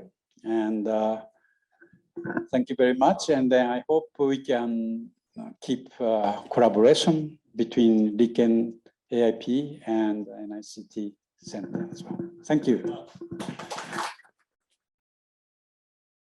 May I ask the last part? So, like large language model and web searching are kind of two completely different branches of finding information. But so far, NICT seems to focus on more web-based and knowledge-based. But so from now, in the near future, do you also want to combine large language model with your technology? I think, honestly speaking, single institute cannot afford to create a large language model in Japan. We estimated cost and also computational resources, also operating cost. The electricity is very expensive, so over maybe $25 million per year we have to manage to get the budget from the government. That's too much for the single institution. So like RIKEN, ICT, and NICT can collaborate with their computing resources with new resource. Then maybe we can do some reasonable research together. Yeah, thank you. So please join me to thank Dr. Tokuda again. Okay, let me know if the sound is okay. So I realize I have the unfortunate place of being the talk right before lunch. So let me apologize if anybody's getting antsy after a few hours of talks. I'd also like to say, you know, I'm a philosopher by trade. And so when I speak to you, I'm speaking to you as scientists, but also as citizens and as kind of members of our biosphere. So when you receive my communication, please receive it in that way. It's my intention is always to widen the lens and to sort of maybe bring out some issues in the way that we're sort of handling technology that might not be kind of explicit at the surface. So you're getting a bit of a world premiere today. I haven't given this talk before. Well, I'll publish this probably the end of summer in likely the Harvard Data Science Review. The title of that paper will be, "Does the sun rise for ChatGPT?" Okay, does the sun rise for ChatGPT? Is a question that I like to ask. So 3/4 of a century ago, the American philosopher of science, Norwood Russell Hanson, posed the somewhat strange but intriguing question of whether the sun rose for Johannes Kepler. The point of Hanson's provocation was to reveal how the heliocentric world that Kepler moved around in and observed was elementally different from the Earth-centered world of his scientific predecessors. In the world of Aristotle and Ptolemy, the sun rises and the Earth is fixed. In the world of Kepler, Copernicus, and Galileo, the horizon drops and the Earth moves. The sun doesn't rise. These are fundamentally different worlds, each being interpreter dependent and theory laden. Ultimately for Hansen, the worlds that we navigate are worlds we together create through collaborative practices of theorization, interpretation, and argument.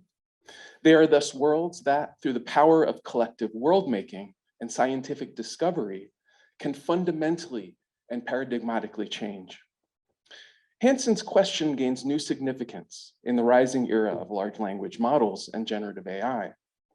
Amidst the growing swells of magical thinking among scientists about the takeoff of artificial general intelligence or the emergence of autonomous Nobel Prize-winning AI scientists, researchers need to take a conceptually sound, circumspect, and sober approach to understanding the limitations of these technologies. They need to engage the affordances provided by such tools with the same kinds of epistemic humility, deflationary skepticism, and disciplined adherence to the scientific method that have functioned as preconditions of modern scientific advancement since the dawn of the 17th century Baconian and Newtonian revolutions. To ask whether the sun rises for ChatGPT is to sense check our expectations of what role AI systems like this can play in processes of scientific exploration, understanding, and discovery. Such a question points us towards the acknowledgement of a fundamental limitation intrinsic to these systems, simultaneously as it prods us to recognize that contexts of scientific discovery are, and perhaps always have been, principal sites for human empowerment and for the expression of democratic agency and creativity. So what is this fundamental limitation, and why should scientists care about it? Let's tackle this by answering our initial question. Does the sun rise for ChatGPT? And here's the provocation.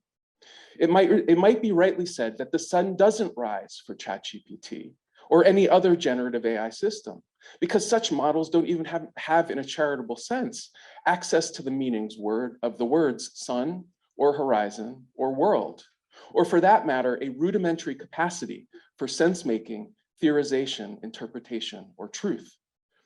Despite their outbursts of rhetorical prowess, generative models like ChatGPT lack warm-blooded access to the world of shared experience in which socially embodied pursuit of scientific discovery takes place. Contexts of discovery are human contexts. They are contexts of scientific sense-making that involve real-life processes of communication carried out cooperatively by members of an unbounded human community of inquiry and interpretation. Regardless of how generative AI tools piece together vectorized representations of the modalities of data they process, the categories and variables around which these data are scientifically organized and grasped are humanly constructed, defined through the common criteria established in specific research contexts, and shaped by the interests, motivations, and beliefs of those who collect and manage them. Such categories and variables gain meaning in scientific practice only insofar as they are inferentially interrelated to a meshwork of other categories and variables in an evolving space of scientific reasons and justifications. For the connections between these meanings to be meaningful at all, they must fit holistically into a wider fabric of scientific theories and understandings, a forever developing picture of the world that is the ongoing interpretive accomplishment of an intergenerational community of scientific interlocutors. Acknowledging this primitivity of interpretation and collaborative world-making in the development of scientific understanding should serve as a crucial bubble bursting function in the current rarefied climate of messianic hype surrounding foundation models and generative AI systems like ChatGPT. These systems neither navigate an evolving space of reasons and justifications within a boundless scientific communication community, nor partake in the trials and triumphs of experiential sense-making. Rather, large language models generate predictions of the statistically likely continuations of word sequences based on the brute force iterative training on massive corpora of digital text data. As sequence predictors, these models draw on the underlying statistical distribution of previously generated text to stitch together vectorized symbol strings based on probabilities of their co-occurrence. They therefore lack the communicatively embodied and relational attributes and functionings that are prerequisites of meaning making in the barest sense.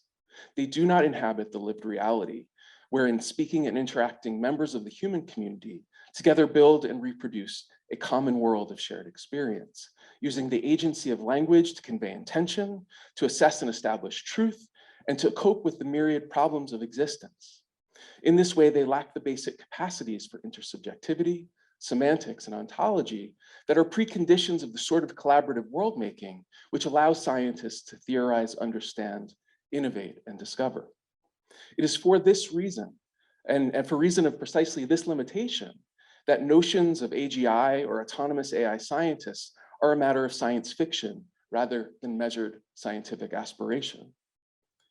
The sun doesn't rise for ChatGPT because it is an inert computer program, not a curious and concept-mongering scientist. It is code, not Kepler or Copernicus. It is worldless in a basic and insuperable sense, and hence incapable of scientific world-making. This point is of highest relevance for the future vocation of science for at least two reasons. The first has to do with the primordial intertwinement of scientific discovery, human empowerment, and democratic agency. And the second, with the exceptional anthropogenic capacity for creativity and wonder that is at the very core of science. At the genesis of the modern age, the impetus to scientific discovery and the exercise of human agency and democratic freedom were born as twins. A new generation of experimental scientists such as Galileo, Boyle, Harvey, and Lavoisier revolutionized humanity's capability for scientific ingenuity by challenging prevailing scholastic and Aristotelian orthodoxies and by abandoning the presumptive authority of tradition.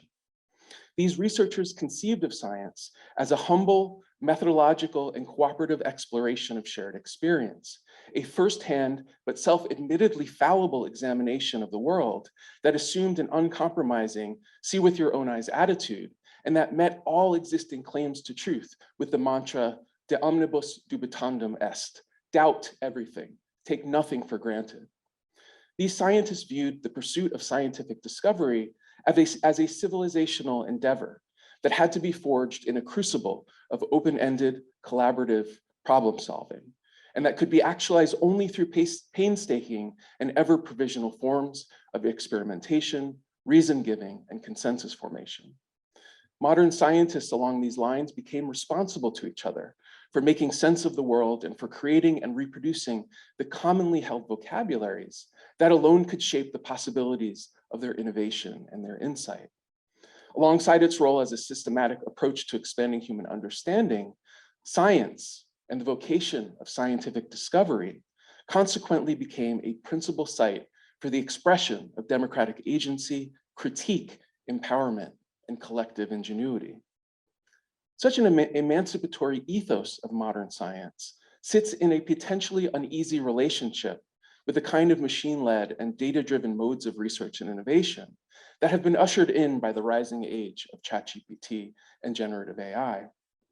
The past few years have seen the rapid emergence of LLM applications that promise to accelerate scientific productivity and enhance the efficiency of research practice. These systems can carry out brute force text mining, knowledge discovery, and information synthesis, and streamline scientific writing processes through the generation of literature reviews, article summaries, and academic papers. More recently, researchers have stitched together multiple transformer-based language models to create a so-called artificial intelligent agent that can perform automated experiments by searching the internet, combing through existing documentation, and planning and executing laboratory activities.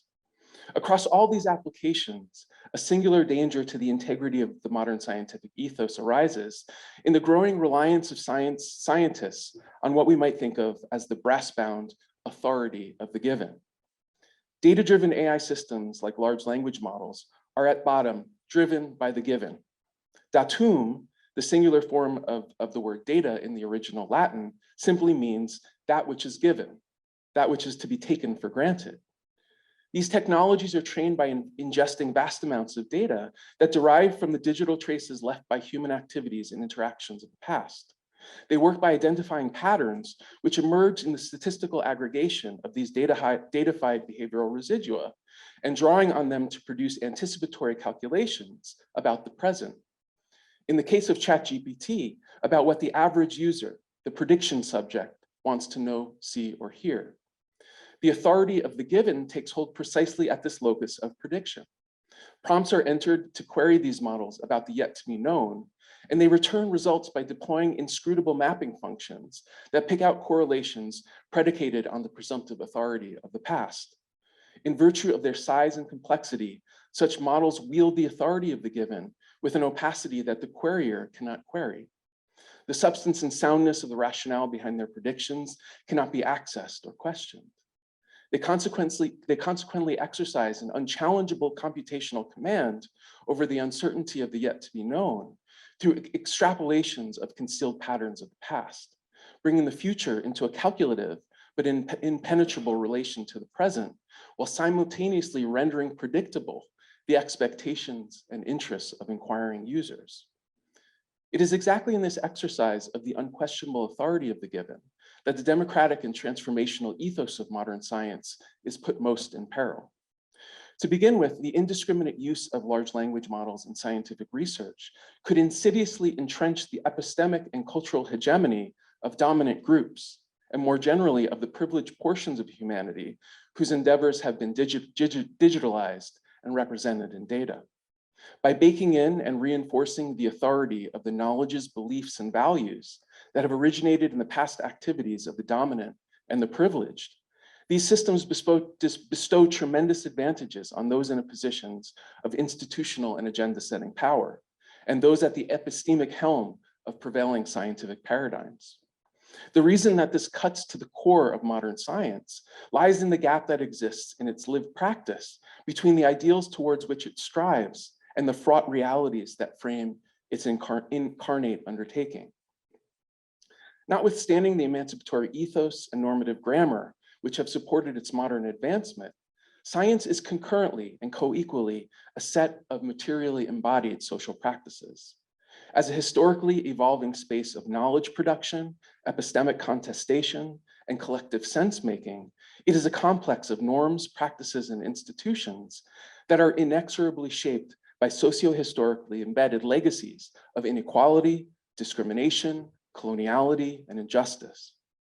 For this reason, the conditions of possibility for the generation of scientific knowledge, and think here of the funding choices made, the research questions posed, the techniques and methods used, and the epistemic framings and approaches that are given credence, all of these things can be influenced by asymmetrical and often racialized or gendered relations of power within and among research communities of practice.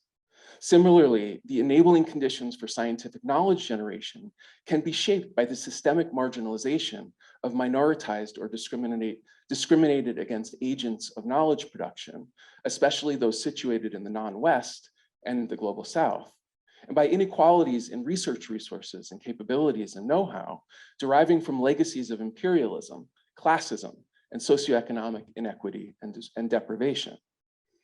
The threat posed by a hapless deference to the authority of the given lies in the way that it consequently defangs the critical impetus inherent in the modern ethos of science. As a reflexive practice that relies on inclusive, meaningful, and uncoerced participation of an unbounded community of inquiry, modern science across its branches is charged to continuously push back on and call into question the corrosive relations of domination and the dynamics of inequity that impair or undermine science's integrity, science's fair-mindedness, science's generality. An expanding and unreflective reliance of scientists on large language models accomplishes just the opposite. Rather than deepening the democratizing impetus of scientific exploration and discovery, their deployment functions, in fact, to bolster and to augment extant institutional and socioeconomic hierarchies, potentially further fortifying the structures of domination that feudalize research environments and research ecosystems, and that crystallize predominant power imbalances between the dominant and the marginalized, and between those on opposite sides of digital, compute, and data divides.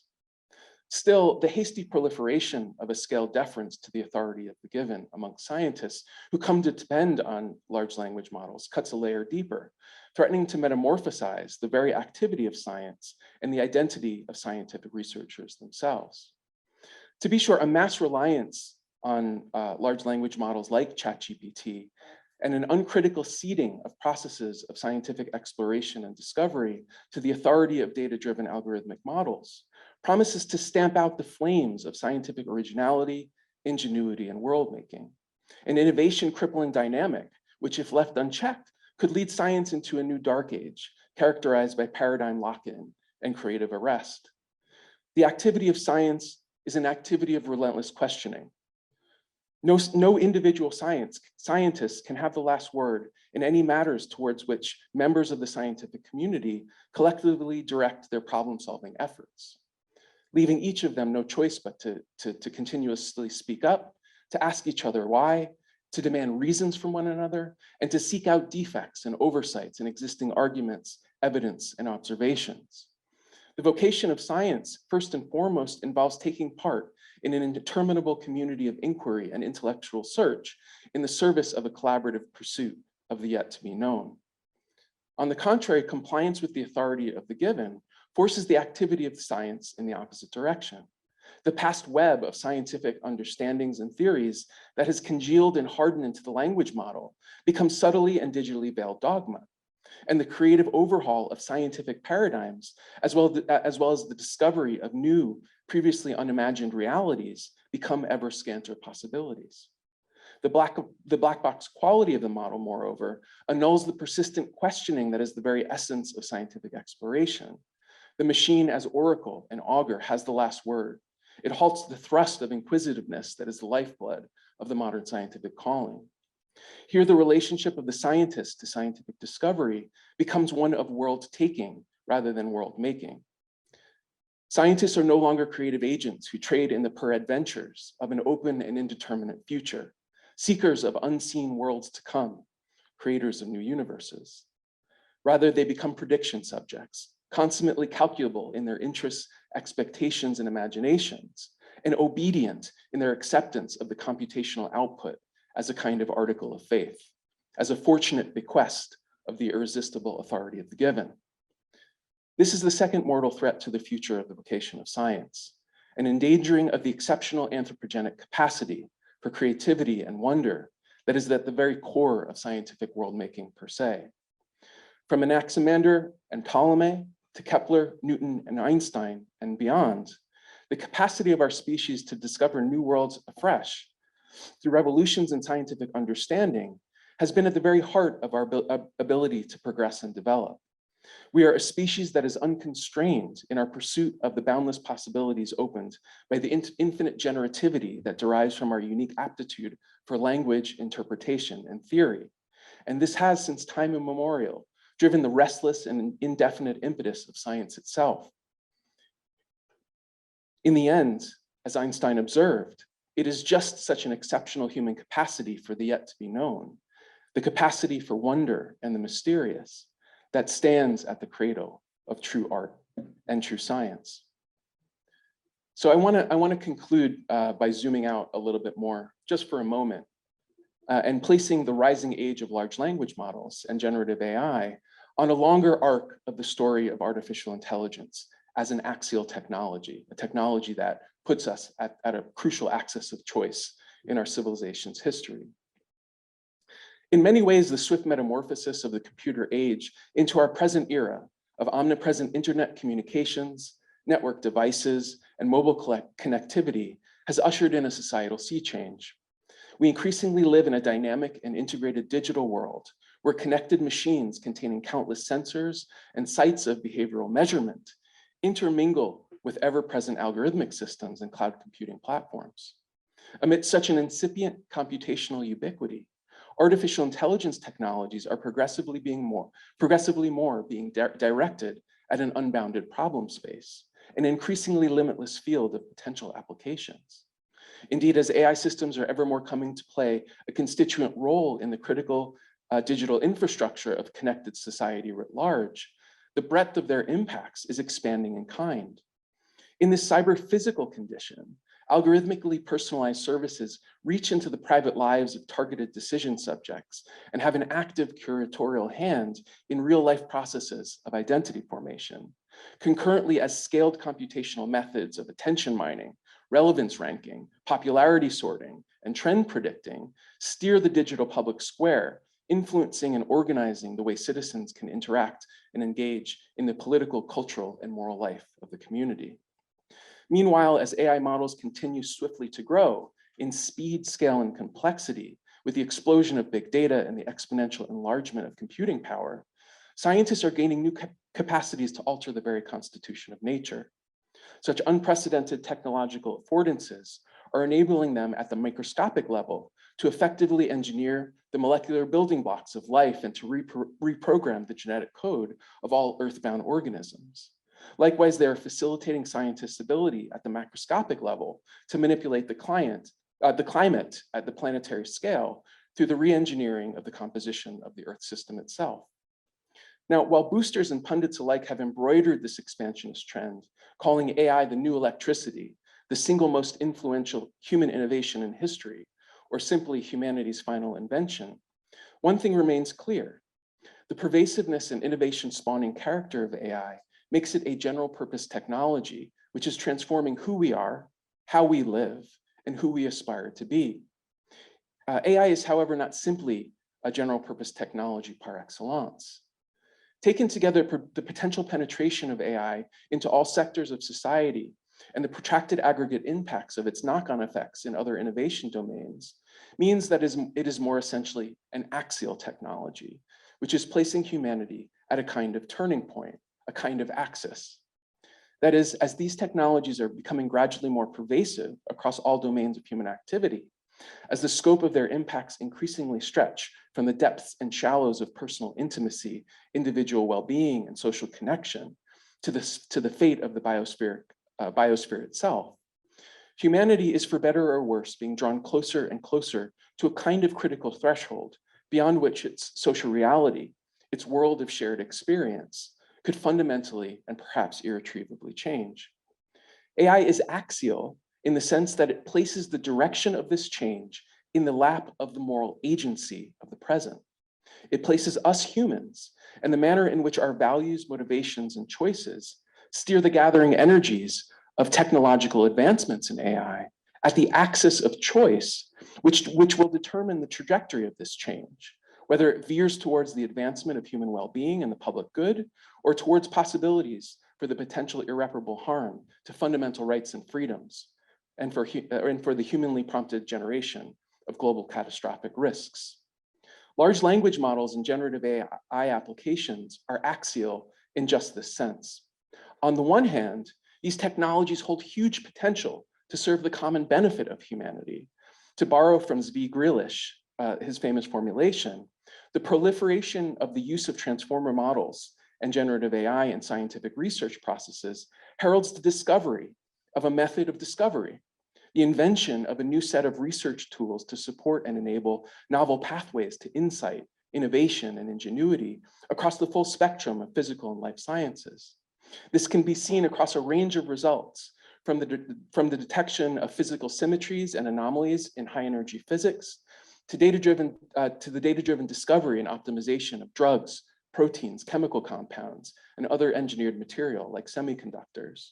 A sober, tool-based understanding of generative AI system views their roles in these advances through a chastening but non-reductive lens. Scientists can deploy the transformer models and self-supervised learning algorithms as computational vehicles of observation, assay, and analysis to probe properties of complex physical and biological systems and patterns in high-dimensional biophysical data that would otherwise be inaccessible to human-scale examination, experimentation, and inference.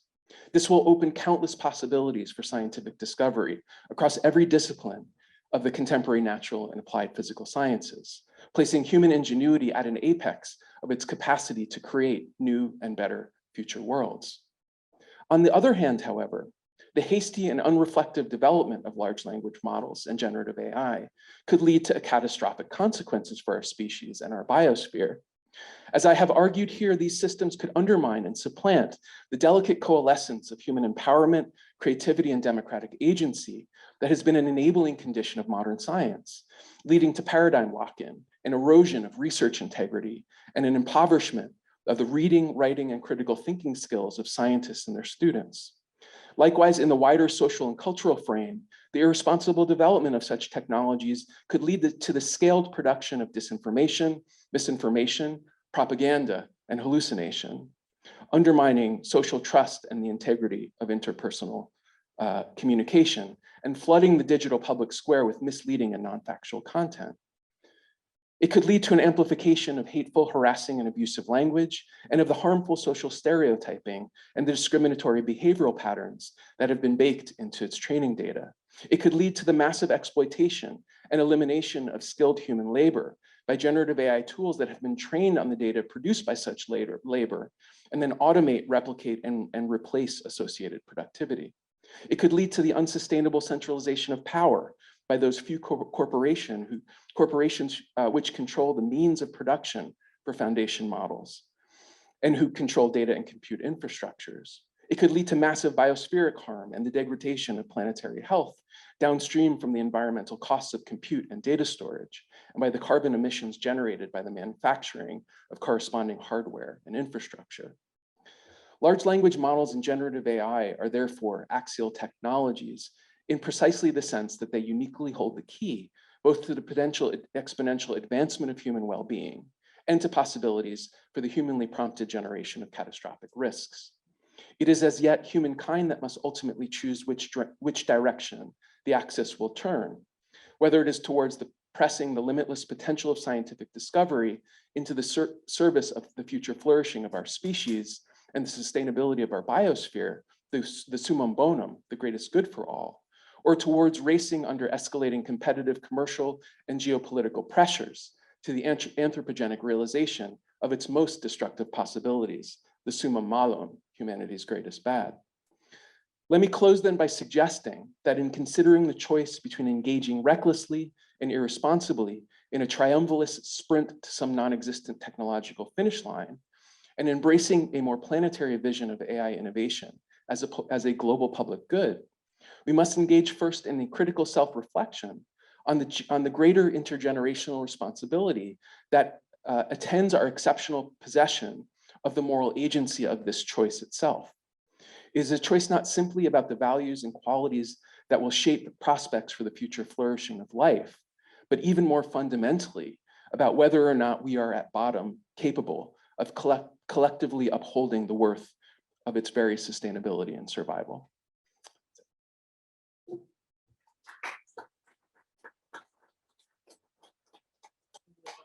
For the thought-provoking speech, so you can have one or two short questions now. I agree at that time. And so what is your position? It's either negative or positive. So, okay, we're balanced, but what is your conclusion? That is all depends on how we use the current technology. So your position is agnostic, I mean, neutral at this point, or more rather negative. I think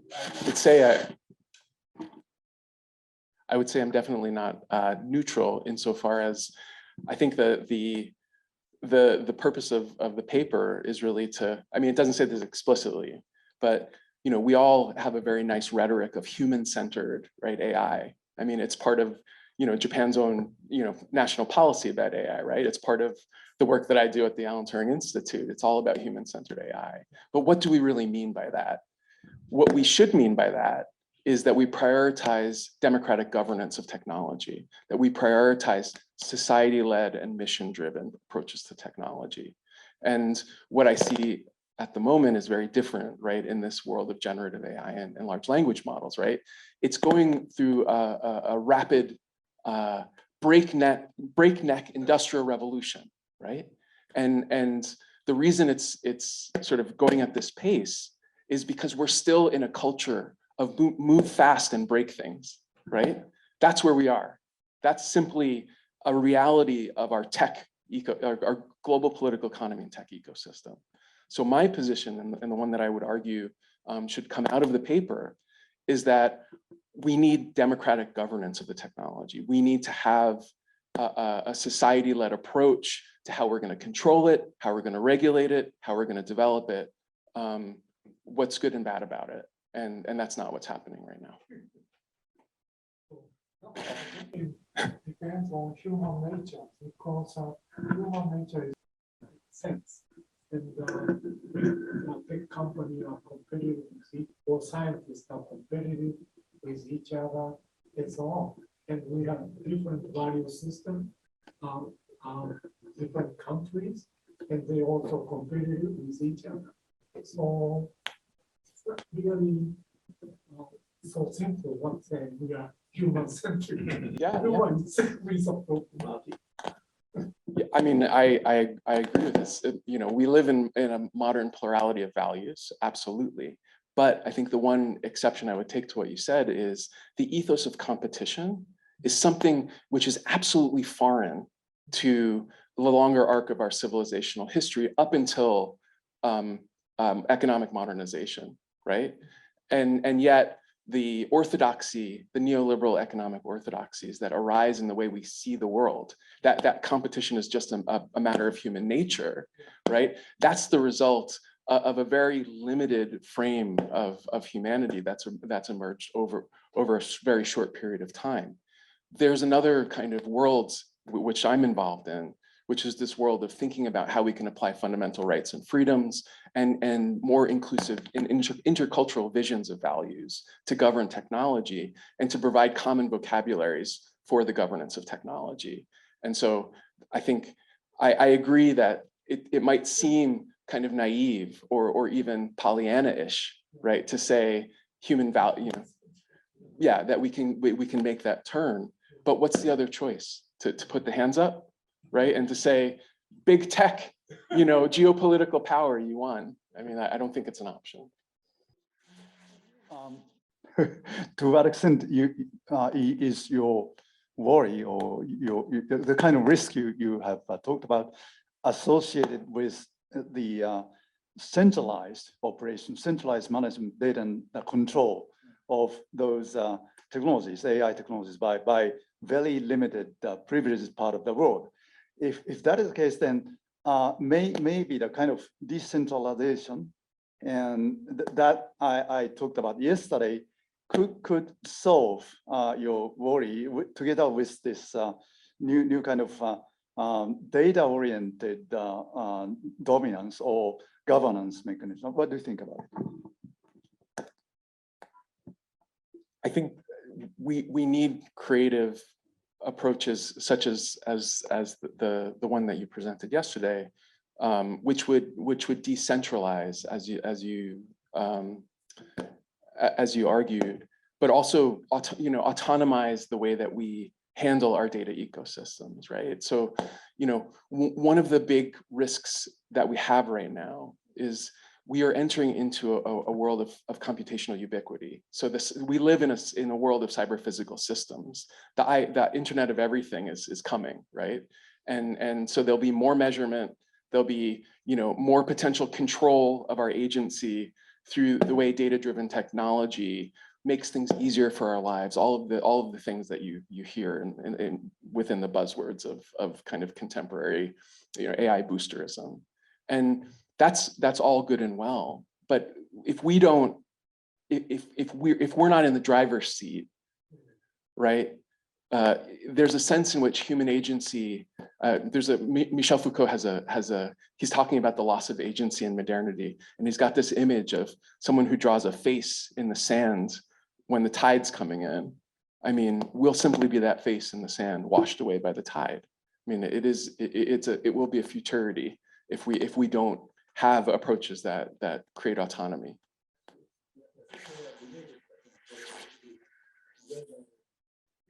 Human autonomy is increasing or decreasing as the advance of technology in general? Just a small question.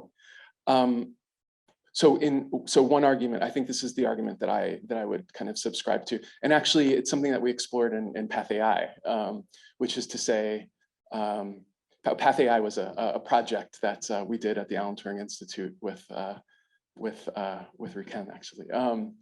So I think that what creates autonomization, what creates a deepening agency of the self, is the way in which we have deepening interpersonal relationships, so that you and I hold each other accountable in the world, that you respect me as a person and that I respect you as a person. This is the starting point for agency, right? If you think about the word to count, right? 1, 2, 3, 4, right? To count means you've got individuals, numbers, right? Natural numbers, 1, 2, 3, 4, iterating, right? But think about how we say that to count in a moral sense, right? That I count or you count, right? As someone worthy, right? Counting means to be an individual in relationship to other people, right? And so I would say, and I think this is maybe another answer to the kind of ethos of competition, one that comes from non-Western viewpoints on agency. So say viewpoints that come out of sub-Saharan Africa, various Eastern religions, various indigenous religions, that I am myself, I become myself only through you. And that if you don't exist because data wipes you away, then I don't exist. And so we need to prioritize social solidarity in order to deepen our agency and our autonomy. And if we don't have that, if we let the atomization occur, right, through personalized technology, we lose agency. Autonomy or kind of free will, some kind of needs when human beings are so embedded in the society that we always are affected by the other people and so on. We think that we have our own autonomy, but actually we are existence embedded in society. And a large language model or AI is one of them. So we don't need to see so much about threatened by the existence of AI. That means our autonomy will be damaged by AI, or since our autonomy is already being damaged by other people, or the society in general. So why AI is so special? Well, I mean, I think I agree with what you're saying, but you know, Max Weber, Western way of thinking. Well, I mean, I think so Max Weber, the German sociologist, talked about elective affinities, right? And how you've got kind of cultural forms that kind of emerge, right, on the parallel tracks to other kind of deeper changes, right? And so if one was going to step back in the evolution of modernity and see how we're at the end point of a development of data-driven technology, which actually started with the management of risk 200 or 300 years ago, right? That this idea that we could manage uncertainty, and that eventually the state apparatus and the various tools of technology that have emerged across modernity have all been ways that we've dealt with uncertainty and risk, right? And now we're at the end point of a kind of prediction society, right? So in a sense, if you look at it in that arc, right, then it may well be the case that our agency has been damaged, right, over time. But that's only one perspective, because some other people would say, actually, the more interaction that we've had with non-common cultures, right, just as what's happening in this room right now, this is deepening our agency, because it's introducing us to the moral demands of difference. We're confronted with the other, right? And the other, and you and I are communicating through the medium of language together. And we are individuals because you have to say what you're saying and I have to say what I'm saying, but we're relating to each other through language, right? And so in a sense, it might not be satisfying to libertarians to say, you have autonomy, but that autonomy is dependent on the other. But there's a one-sidedness to the libertarian perspective, which just doesn't hold water philosophically. Yeah, so David, I think very deep thoughts, but I was trying to nudge the conversation towards things that we should potentially be working on, or solutions. So I kind of agree with Suji Sensei's sort of thoughts that I think this is another agent in the big kind of what we call it, the soup of eternity that we are sort of living in. But I think if you think about the history of how such new technologies have been controlled, you think about the nuclear weapons and sort of you have to have the agency of 3 different buttons have to be pressed, certain keys, physical keys have to be inserted. The Bitcoin, the bit currency stuff, it was by design supposed to be distributed so that no one person or one agent could sort of do it. So I'm curious to hear your thoughts on what could be, if you think that this is such a threat, then are there interesting solutions in those directions? I mean, we certainly need we need kind of socially determined regulation first and foremost. I think one of the ways that these issues have been avoided is people haven't thought of, these types of technologies as kind of public utilities, right? They're affecting the public interest at scale. And in the history of public utility thinking, right, the idea has always been that when you've got some technology or resource, right, that affects the public interest in ways that, forms of monopoly would create a clash of private interest and public interest. Those resources and technologies had to be subject to, hard and fast constraint.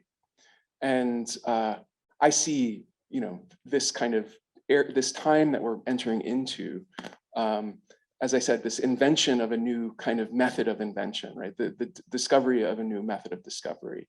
That for me is a public utility. It directly is going to affect the public interest for better or worse.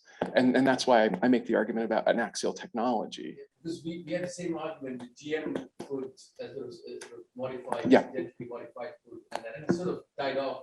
But people started, because we don't know the long-term harm that it can cause. And it's the same sort of situation.